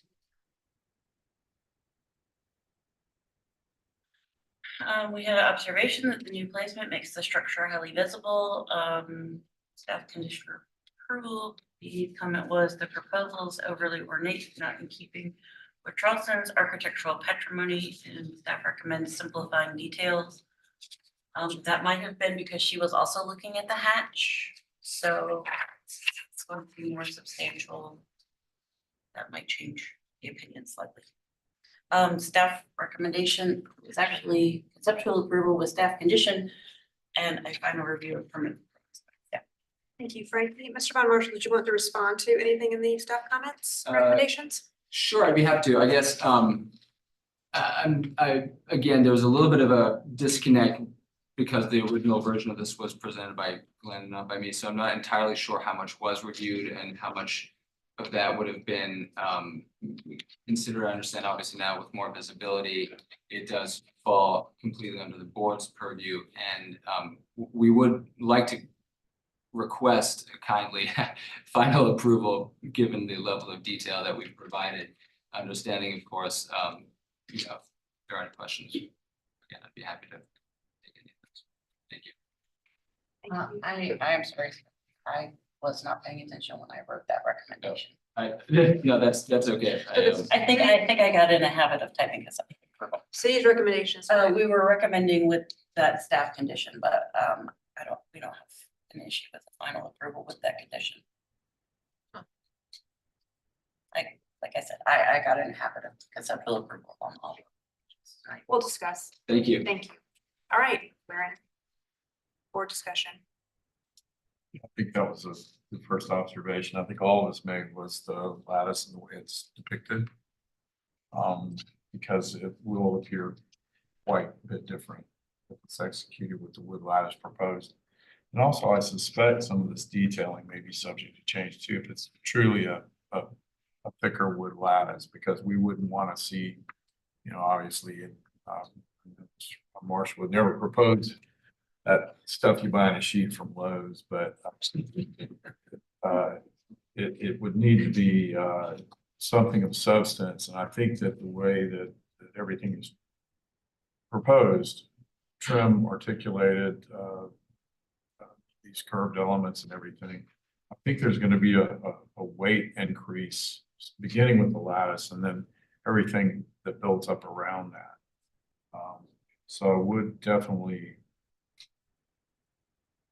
say that even if it goes to staff, there would have to be a true graphic representation of the materials to propose to be used.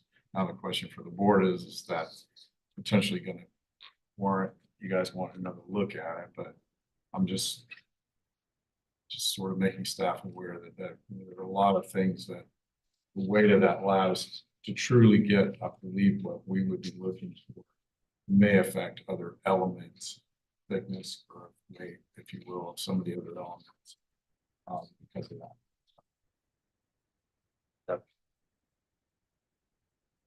I think it's an attractive little building, and it's more of a, clearly it's a garden structure as opposed to a house structure.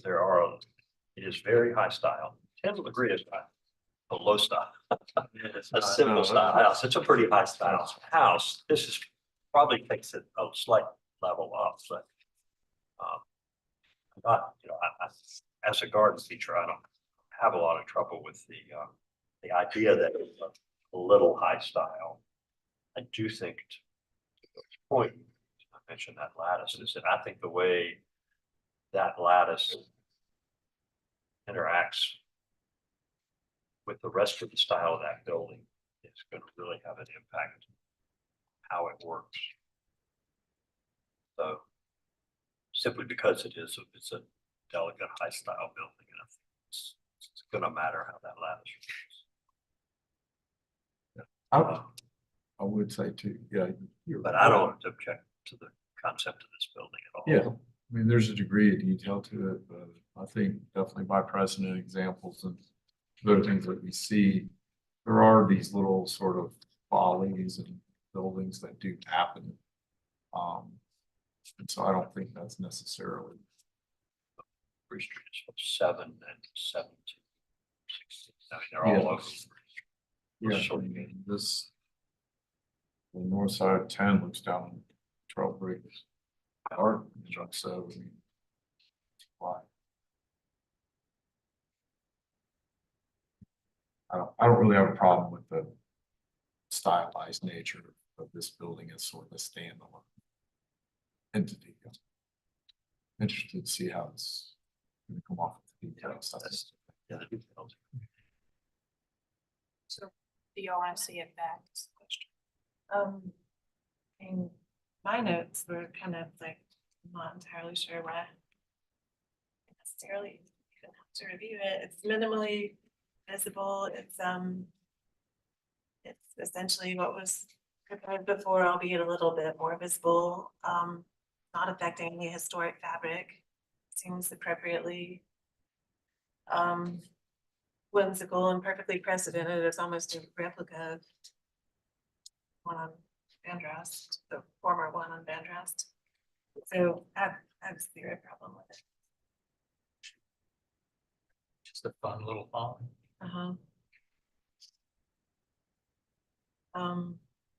Julia, motion maker. If you do go ahead and motion it for staff, which is, I think staff would recommend it, it's fine. And I'm sure you guys at your discretion, if you thought the presentation of materials had changed it substantially enough, it would be your prerogative to bring it back. That's the meeting. Anyway, just What was your, you had something about the patrimony in there that struck me That was, interesting. BD wrote the comment. I'm hoping I typed it up correctly. I like that. I'd like to call it the matrimony if we can. I think, I might just make a motion for final approval. And I guess it has to be final review by staff. Okay, and final review by staff. Okay, we have a motion on the floor. Is that a whispered comment? I was asking if you would consider amending that, say with a true depiction of detail, a true depiction of the materials to be used and details there. Would you like to Bill's add, motion now. did Bill just make a motion for I final just hijacked your approval motion. with final review by staff and a board comment to submit to staff? True representation of the materials proposed to be used, both in elevation and details.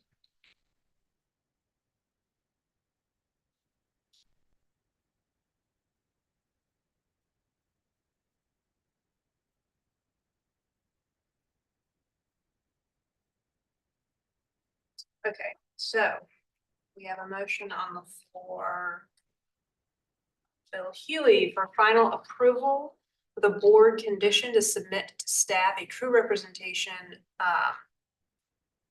what did I write? Oh, of materials proposed to be used, with elevation and detail. And final review by staff. Do I have a second to Bill Huey's motion? Sure. All right, the motion to a vote, Bill Turner, Yeah, in favor. Bill Moore, Yeah, in favor. Bill Huey, Yeah, Julia. Chair vote to the majority and the motion passes unanimously. Thank you very much. Okay, agenda item 10, 7 Murphy Court, Frankie.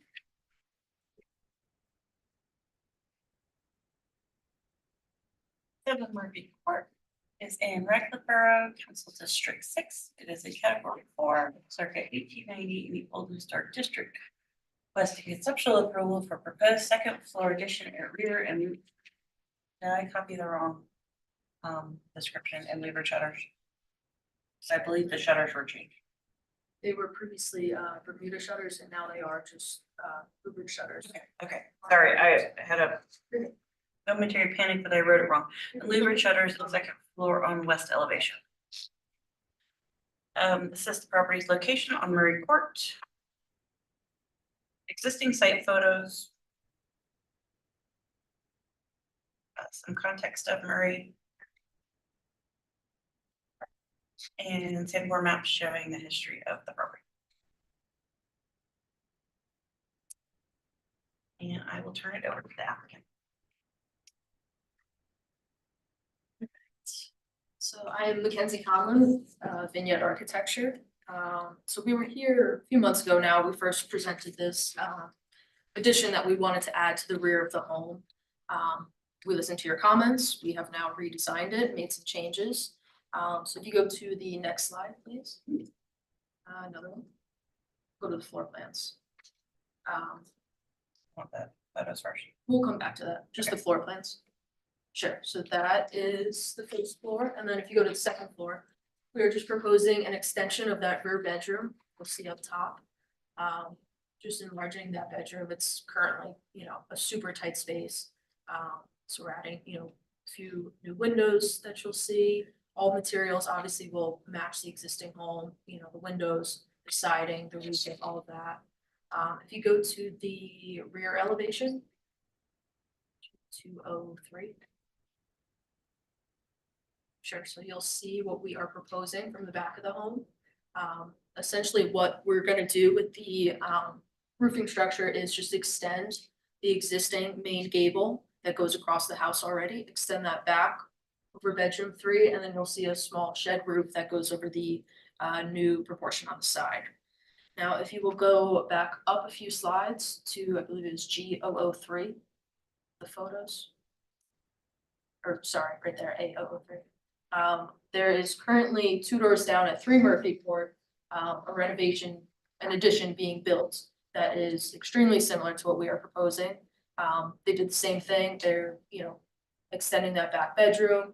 We're even adding the first floor, which this home already has. They extended that main gable roof and then added the shed roof over that side portion. So we feel that, our proposal is extremely similar to what they did. This obviously had gotten approved. In addition to that, we do have, I think I included 3 letters from neighbors from, I believe, 1, 3, and 5 Murphy Court, all, giving us their support in this proposal. If you guys have any questions, I'd be happy to answer. On the site plan, the piazza is just not showing, right? That's what. Can you go up a slide? I think it was here, the piazza's not shown. Right, this is because that's the 2nd floor. It would just be the roof. Add that in if that helps. You don't propose to erase the roof. No. Any other questions? All right, thank you. Okay, any public comment?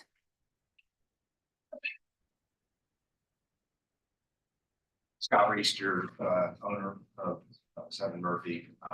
We went through this process several years ago, probably 3 years ago with y'all, to do an addition. Followed all the guidelines and I think the addition turned out successfully. Standing here now because number 3 added on the 2nd floor. We didn't realize we could do at the time. I know that the houses, you all look at it as an individual houses, but these 4 sister houses are, I don't know that there's anywhere else in Charleston that has sister houses like this. I may be wrong, but we have a great neighborhood, love our neighbors, and the landscape has changed now. And so we'd like to kind of follow suit. I think everybody, all 4 homeowners would like to do that eventually. The addition, I think, would add a lot of value to the house. We painstakingly kind of try to make the additions that we've done currently agree with historic standards, and we love the street. We want to maintain that historic character. Appreciate feedback from y'all, and I think it's a good project and would love to do it. Thank you.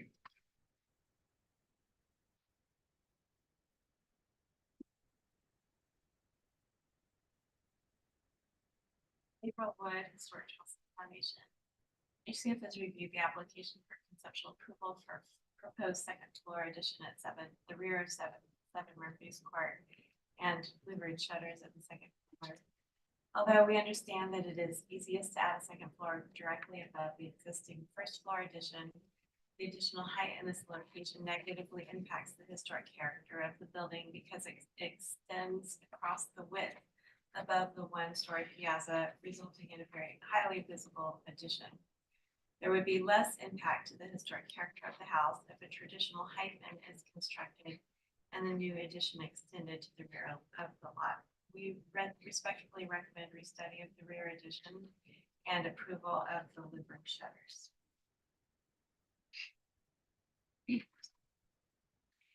Catherine Carroll of the Preservation Society of Charleston. In keeping with our position on this item when it came previously, we're not supportive of the proposal. The massing of the proposed second story addition is insensitive to the historic form of the building and would be highly visible. While we're not opposed to a rear addition, it should be situated linearly behind the main body of the historic structure without impacting the roof line. While we understand there is an example of a similar addition on Murphy Court, it seems like this proposal did not undergo a public board level review from what we've been able to find, and it probably should not have been approved. So we asked the board to uphold its previous denial of this proposal. Any other public comment? You'll have an opportunity to respond after public comment. You'll have a few minutes. Okay, Frankie, if you give us city staff comments and recommendations, please.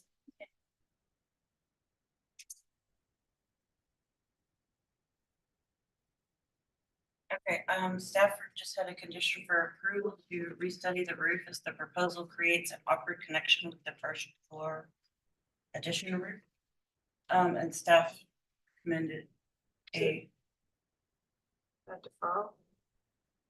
I think it was just a restudy of that roof portion. Cool.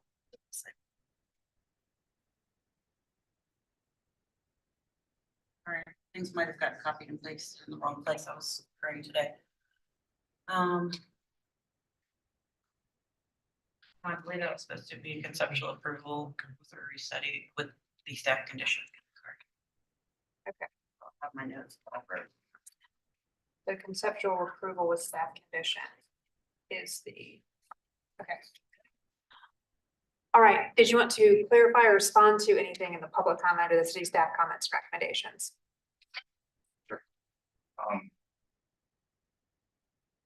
Staff comment, I think that's what we were told in December. And so we redid the roof line. If I'm correct, if I remember the discussion with Petey correctly, it was right here that she was concerned about an awkward condition. And that might be a drawing error. But it looked like there was an odd intersection of the roof with the, I'm not sure which. But that was her concern.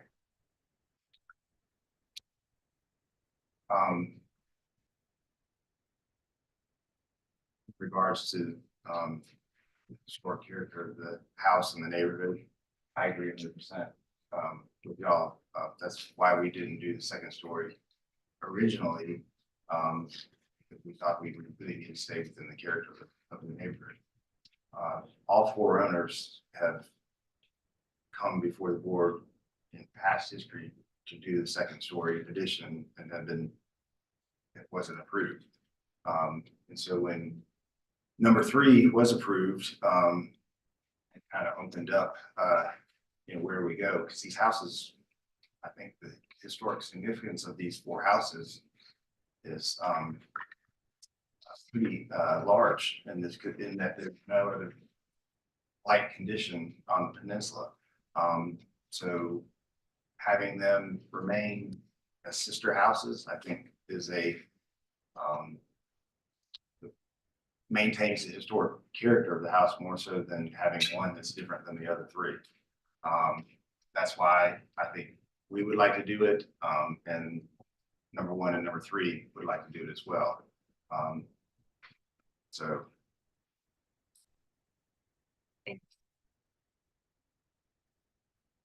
Just a quick comment regarding the comment they made about the visibility. This house is the last home on a dead end street.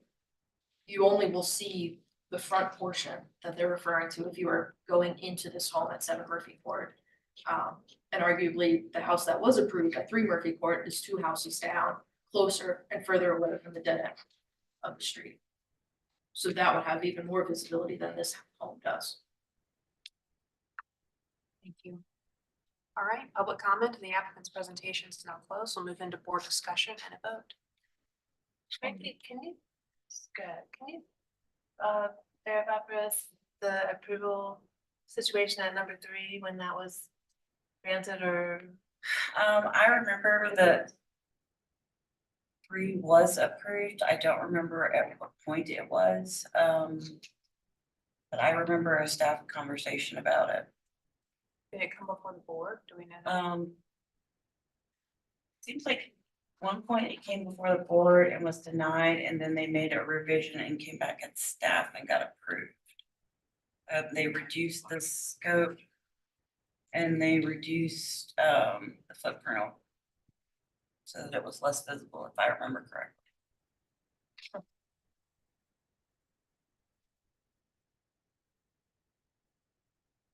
Question. This particular, Frankie, can you go to A202? Yeah. Is that? That's the previous. Oh, sorry, let me go up further. Thank you. There we go. Yeah. I'm reading this right. So would this roof plane carry all the way across? Doesn't this break plane, because wall plane is subordinate to this wall plane? It's aligned with the columns. Right, but would we be seeing as much of a return of roof here? All the way across? Isn't this wall plane proud of that wall plane? Yes. But why would we be seeing the same height of return here and here?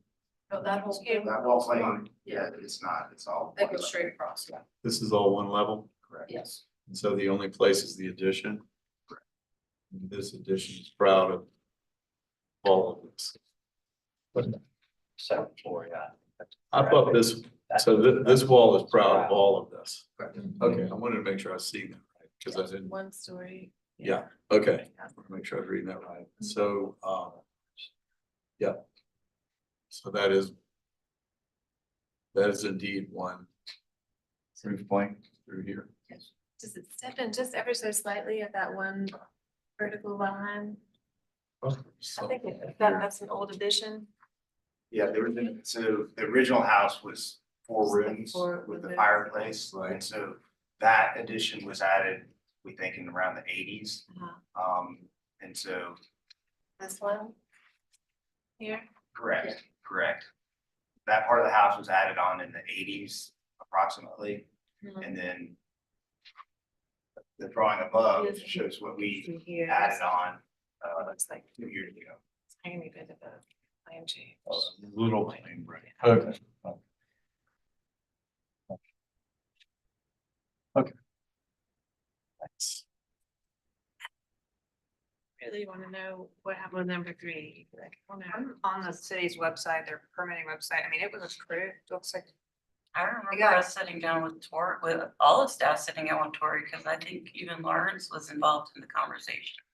Because he had reviewed the house, or he had worked on one of the houses some time ago. Last September is when it got final approval.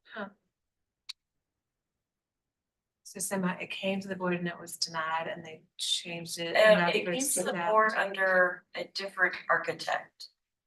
Because there were 2 different architects involved and they came back with a second architect. And I remember staff sitting down and discussing it. And I got to a point where staff was comfortable Yes. approving. I got the plans in front of me if you want. So, yeah, I was just trying to remember because it didn't seem like something that the board would have approved necessarily. So I was just curious how that came to pass, but now I get it.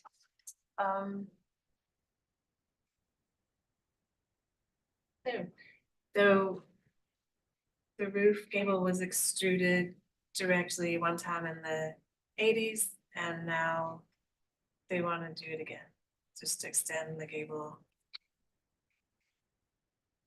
again. I don't know. I'm curious what anybody else thinks.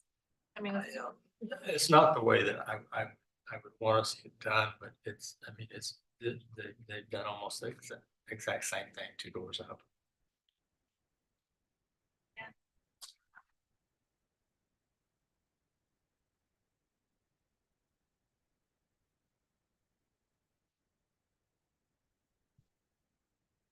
I think I'm more inclined to approve this because it is the very last one. It is minimally visible. It is a.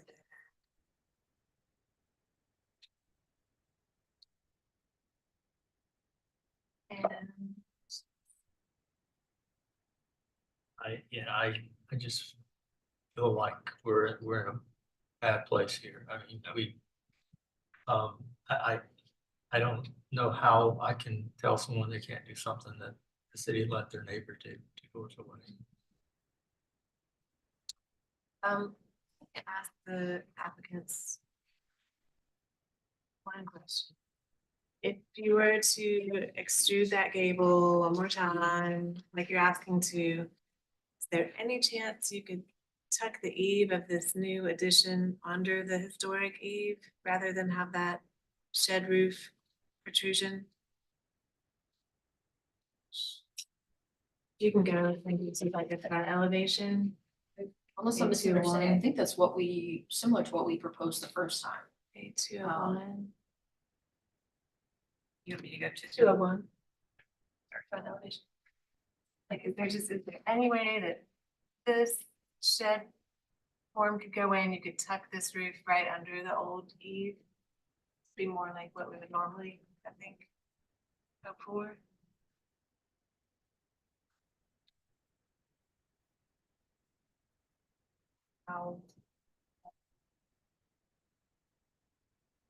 We could take a look at it, just off the top of my head, unless I'm misunderstanding, I don't know how that would work.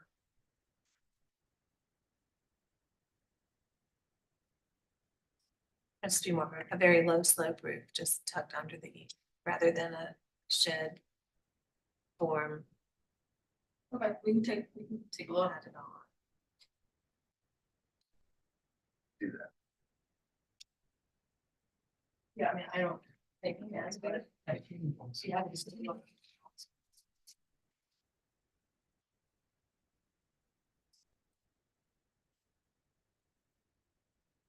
I've got a plainer thing Yeah, yeah. I'm not reading. That's true. Yes, that is true. Okay. So that is one graphic. You go back to Back the A202. 202 again, sorry, that's what I'm having more trouble. Yeah. with. That fascia is proud of that fascia. So there'd Should be, we see a return of this roof? In other words, we should be seeing a lot more lines right here. We're seeing. Right now, it almost looks like this is set back from that break there, but there's actually another line that we're missing here. And then a return of this roof back up onto that roof, correct? You go to the rear elevation, that's just like this. You can see it on the front elevation. You can see that line right there. And this is the whole width of the addition. can you go back to A201? You might pay 201. Yeah. Yeah, here. That return. All that is proud, all that return. This roof returning on top. That's responding to the addition you're proposing properly. Go back to 202. You got it? Yeah, I got it. Okay. So that's why I was having a little bit of trouble trying to read what's going on. there. Yeah, that's a graphic. Yeah, that's where the planes were getting. Got it, got it. Yeah. So Lindsay, I don't know what to do. I feel like we're shut now.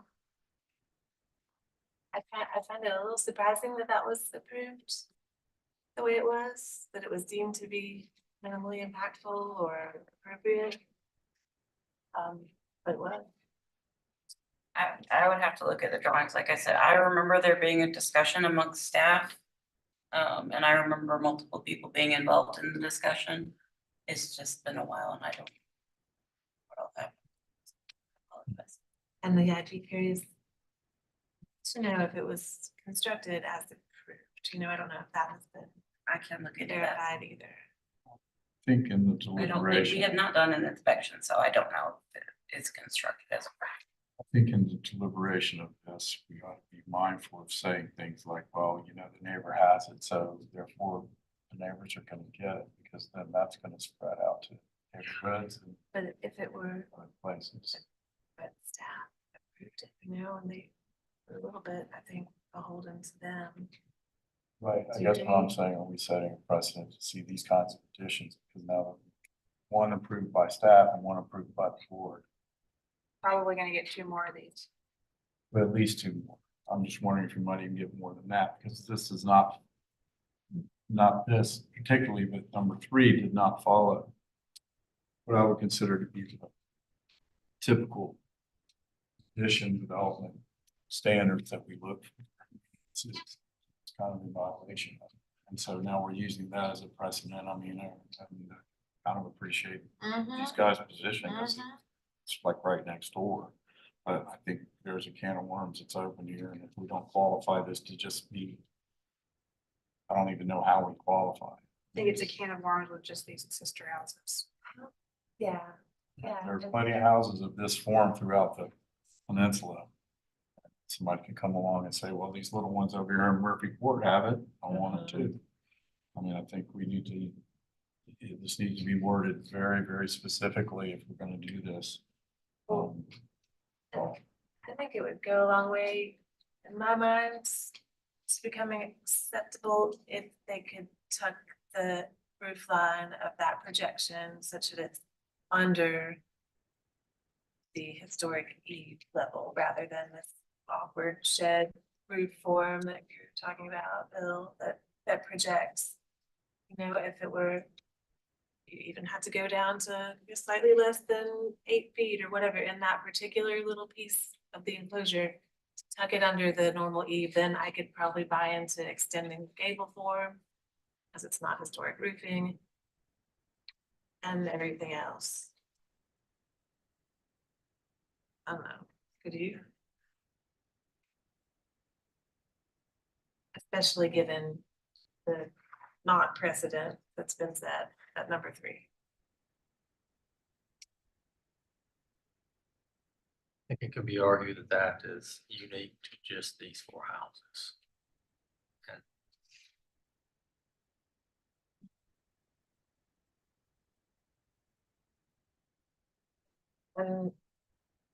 Frankie, what was staff's recommendation?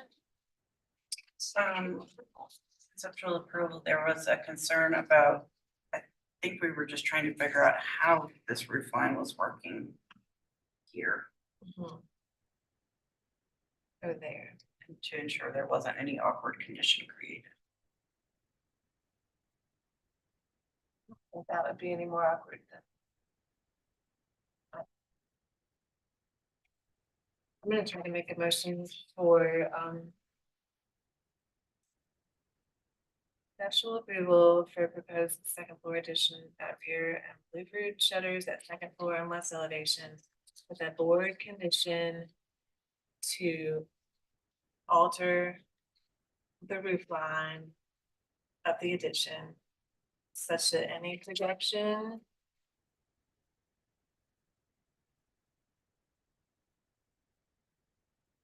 from such that the western eave of the projecting volume is tucked under the historic eave line. I can't say that. Words. Could it be studied, that's studied, I mean, what can happen? Yeah, even if you have like a low ceiling height right in that point, it can happen. It just seems more architecturally appropriate. Yeah, I What do agree. you It's think, more Bill? appropriate. Yeah, I think it's definitely touching. At 8th Avenue.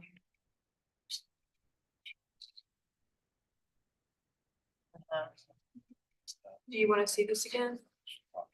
Below the Yeah, eave. that little projection, so that you don't see that triangular projection of a weird shed roof. Just see a little low slope roofs tucked under the old eave.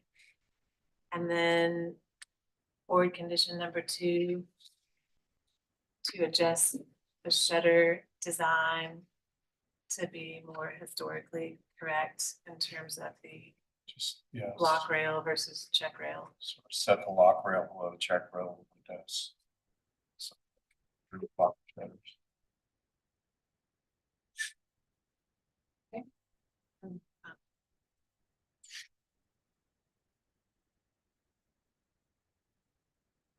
Okay, we have a motion on the floor for conceptual approval.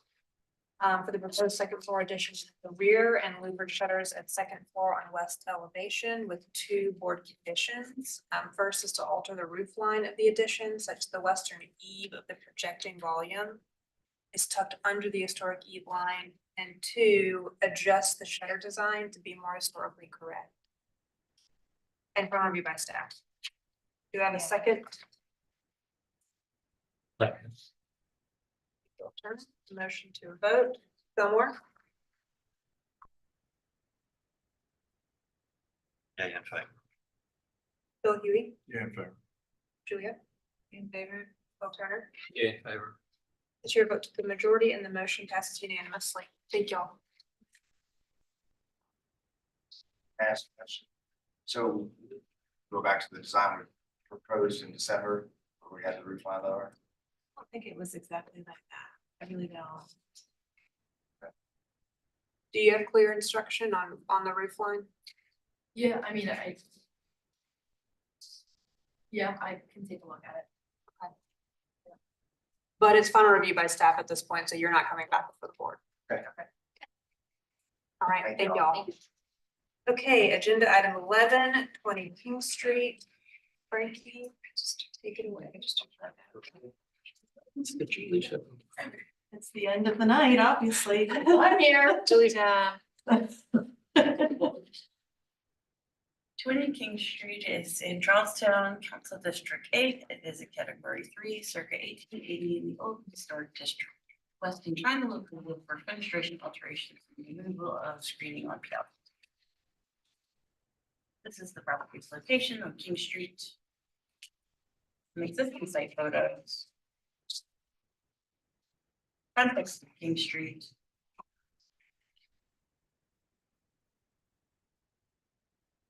Sanborn maps, history of the property. And architectural inventory card. I can't talk anymore, I'm sorry.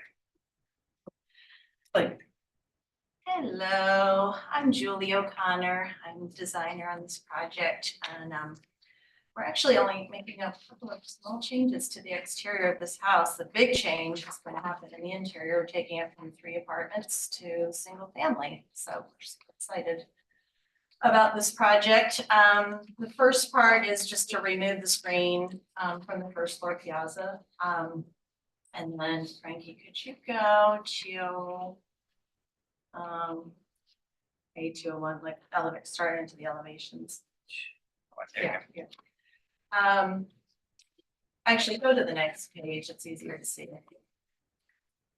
So you can see there's 2, or actually there's more than 2 infills of piazzas that were done at some point, and I'm guessing it was probably in the 50s, because on the Sanborns, 1951 is when it shows up as apartments on there. But the infills were done for kitchens. And so the first thing I was going to ask for is on the front little infill of the second floor piazza, wanted to remove the window that's on the front of the house. So go back one, please, Frankie. Yeah, just remove that little window right there and then go back to the side, please. And then the only other change is to the fenestration of the back porch infill. Those back there are new windows. They're insulated glass windows, those ones back there. And that's it. It's the whole project. I mean, that's the whole project for you guys. Any questions? I have a question on, Yep. I think it's the same amount of the right drawing. I can't read it until I spread it out. 202, A202. Yeah, that's here, it. yeah. There is a note. It says make porch smaller to accommodate new Oh. bath, but it's pointing to the door. You mean you're making the door smaller, right? Yeah, actually, I'm not doing anything there. I might, that note, we can just X out. I was thinking about making the porch a little smaller to make that bathroom bigger, but I'm not doing it. Okay. And it's not shown on here. That's an old note from an old drawing. Sorry, but thanks for pointing that out. Any other questions? Oh,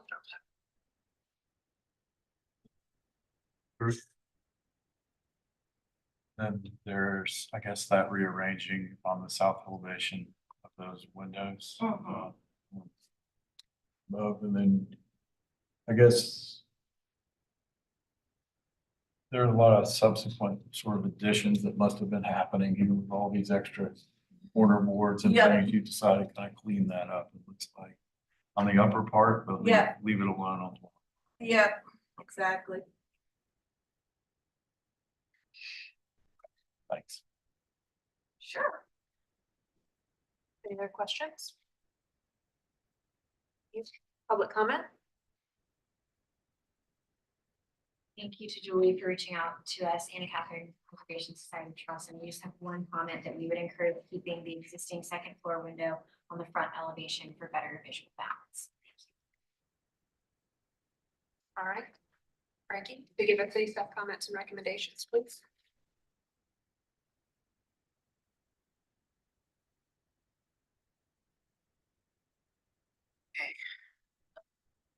Staff, had a note about the rear penetration, alterations being minimally visible.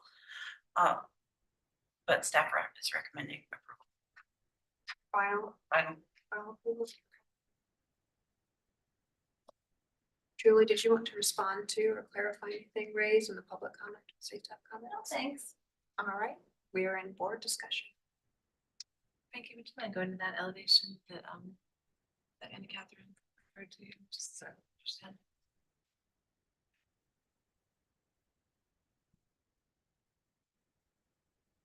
Why? Well. Okay, I'd like to make a motion for final approval with one board condition that the small window on the west elevation be preserved. The small window in question.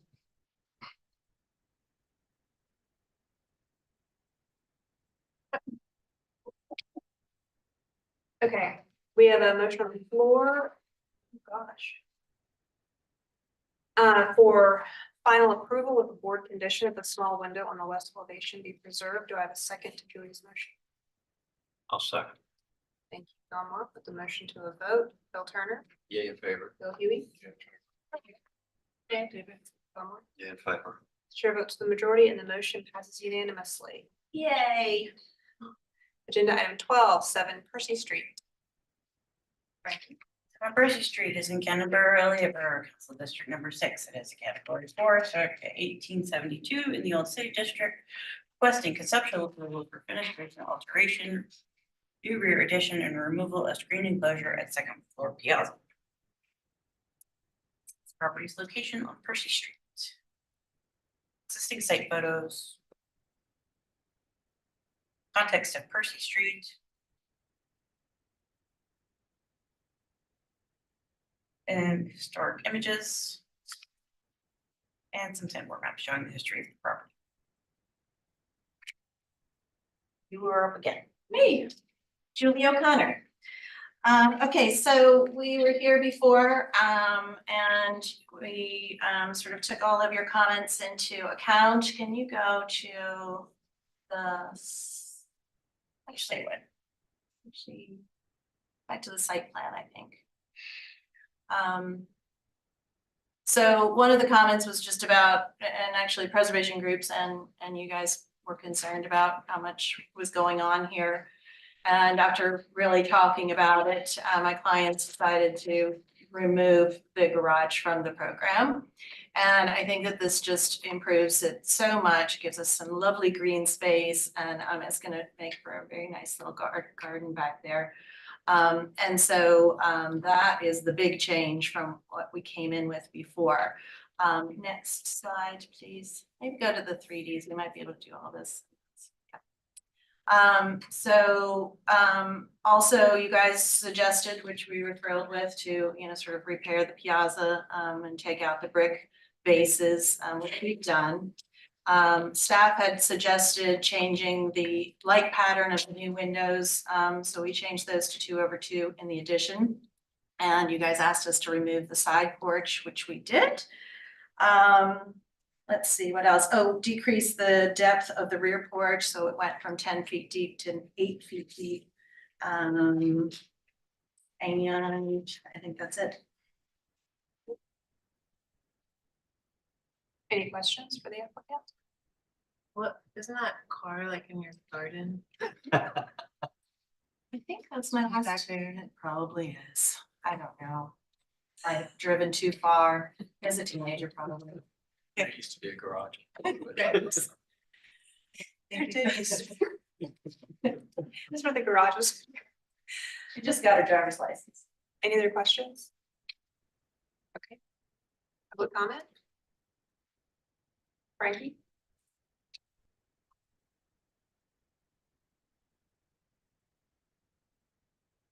Staff observation was the previous board suggestions have been addressed and we were recommending conceptual approval. Julie, did you want to clarify anything? Yes, I would. I'd love that to read conceptual approval with final details to staff. Very comfortable with that. Okay, we're in board discussion. So moved. I have a motion on the floor. Yeah. Was there any other comments? Good. Yeah, all good. Oh, I have a motion on the floor for conceptual approval with final review by staff. Do I have a second? Second. Put the motion to a vote. Fillmore, Yeah, in favor. Bill Huey, Yeah, fine. Julia, In favor. Bill Turner. Yeah, in favor. Chair votes the majority and the motion passes unanimously. Agenda item Record-setting pace. final 13th and final, 76 Cannon Street. Frankie?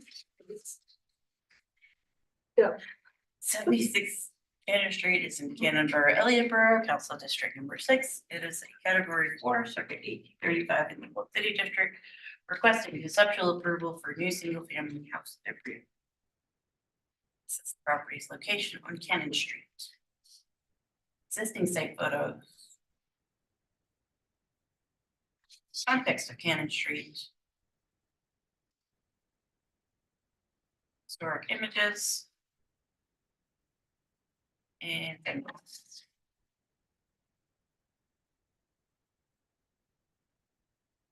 I'm Julie O'Connor, and I'm the designer on this project. Do you have the 3D sheet by any chance? I did put them in, I think I put them at the very end. Is Yeah. that where you want them? Yeah, can you go there? Okay. Okay, so you will probably recall this project. We had initially come in the first time with an addition to this house. And then we decided to not do an addition and restore the house as it is. And so now we're coming in for a detached structure, which is, so the addition that we were going to do before was a second dwelling, but it was attached to the house. So this is a proposal for a new dwelling that is not attached to the house. So we feel like that's a good starting point for being a bit more sensitive to the historic structure. This building's ridge is 4 feet lower than the front part of the house. I believe it might have been Bill Turner that when we were here last time was talking about how sometimes it is hard to get an accessory structure below some of these low additions, and especially because we have a flat roof is the last piece of the old house. And so it is, 4 feet lower than the historic part, the main historic part of the house, front part of the house. So we feel like we have sort of worked towards being subordinate. This property, could have 4 dwelling units on it. It's a big piece of land. But we like that this is sort of lining up and sort of directly behind the house. Can you go to the landscape plan? This is just a really basic landscape plan, that by no means the final, but you can see here sort of what the overall plan for the site is. And I think we showed you this when we were here last time with the main house, just so that you could see that we, in fact, we're planning to do a building in the back. When we came in with a comprehensive site plan that Mr. Turner had requested. That's it for now, but I can certainly answer questions. Any questions for the applicant? It's not terribly relevant, but I just have to ask, do you just think that very front door at the piazza screen that has 15 panels is cool? I'm open for suggestions. Yeah, I'm not opposed. It's quirky. Yeah, it's very, very quirky, very Cannon Street. So I have. Any other questions? All right, public comment?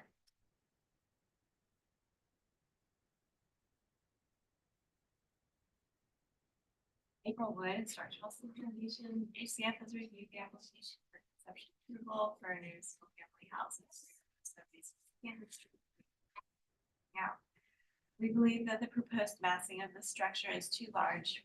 Although subordinate in height, the proposed building with its facade and side wings appears to be as large as the original massing of the historic building in the front.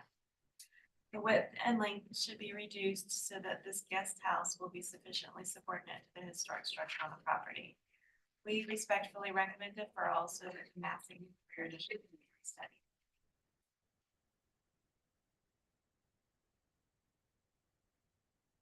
Catherine Farrell with the Preservation Society of Charleston. Thank you, Julie, for reaching out. We have similar comments to Historic Charleston Foundation. The Preservation Society is not opposed to a dependency on the site, but the proposal is not subordinate to the primary building and should be restudied. We suggest simplification of the massing and roof form and reduction of the footprint, all of which will contribute to a less formal, more appropriately scaled design. Frankie, if you give us any staff comments and recommendations, please.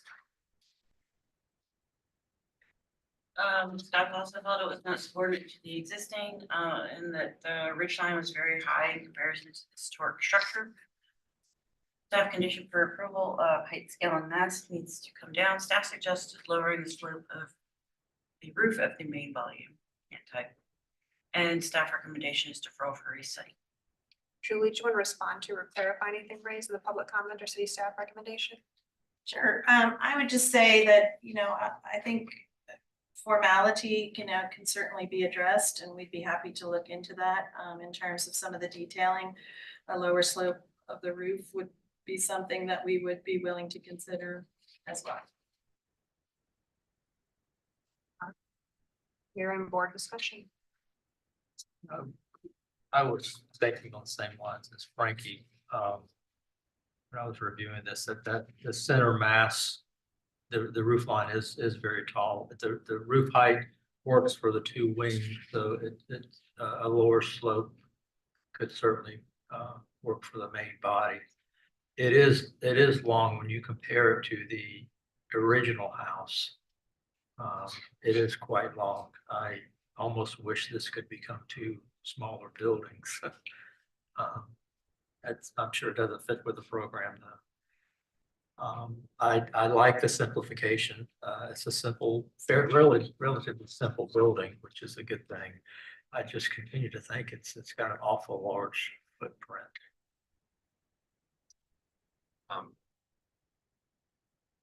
I agree with Bill's assessment of the footprint and scale. I think the architectural direction is generally fine. I think it almost reads though is higher style and more complex than the main house. So I think it probably, that some of that may be in the report.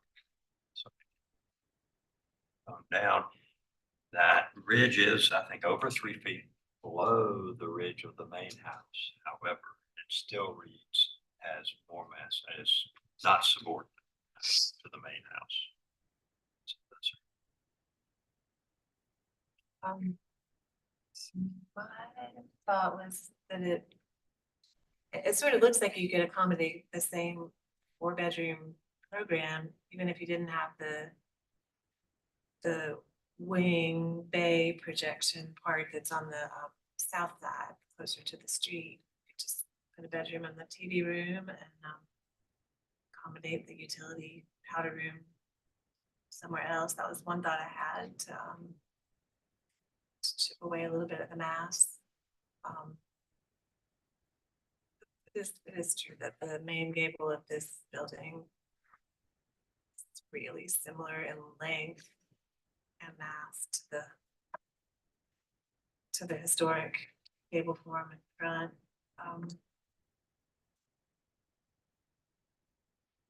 But hardly off the mark. You know, when I look at this, I almost see 3 buildings, the original building, then the addition almost reads as a building, and then the new one. But the new one ends up reading as the largest one on the site. I would try to get that ridge at maybe the height of that, of the addition to the main house. or down to the, I think around the height of the roof of the addition. I agree with Julia. If one wing could go, I think it would be there. What are the ceiling heights up here, Julie? Don't want to answer. 10 and 9. There's room there to play. Yeah. So, sorry. Love to leave you go. Go to 9.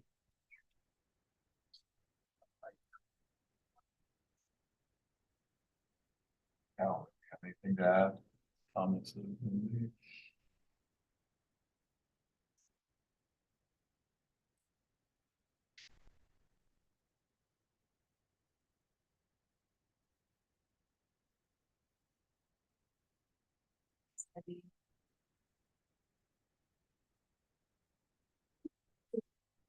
I don't know that my first choice would be a reduction of the roof pitch, because I think that's an inappropriate pitch for the neighborhood. I don't know.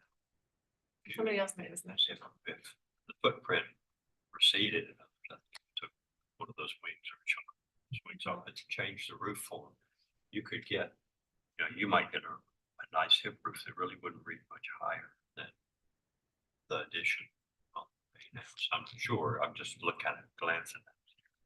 But I think if you could squeeze it a little bit and then change the roof,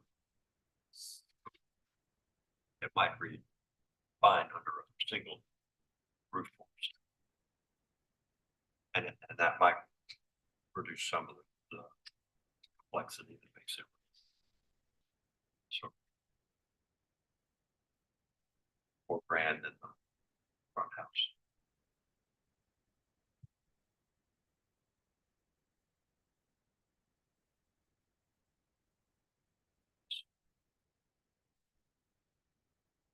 Right, how about a motion for deferral for restudy? Staff condition.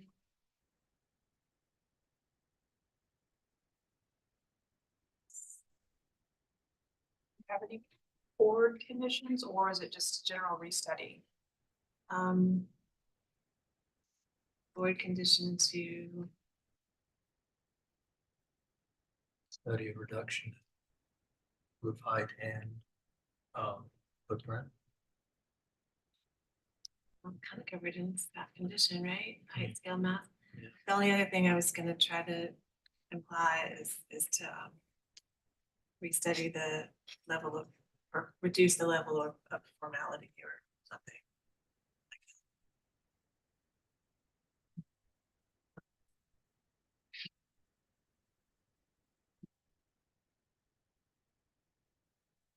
Make it a little more ugly, just a little bit. Other than it's Do you want to simplify or just restudy?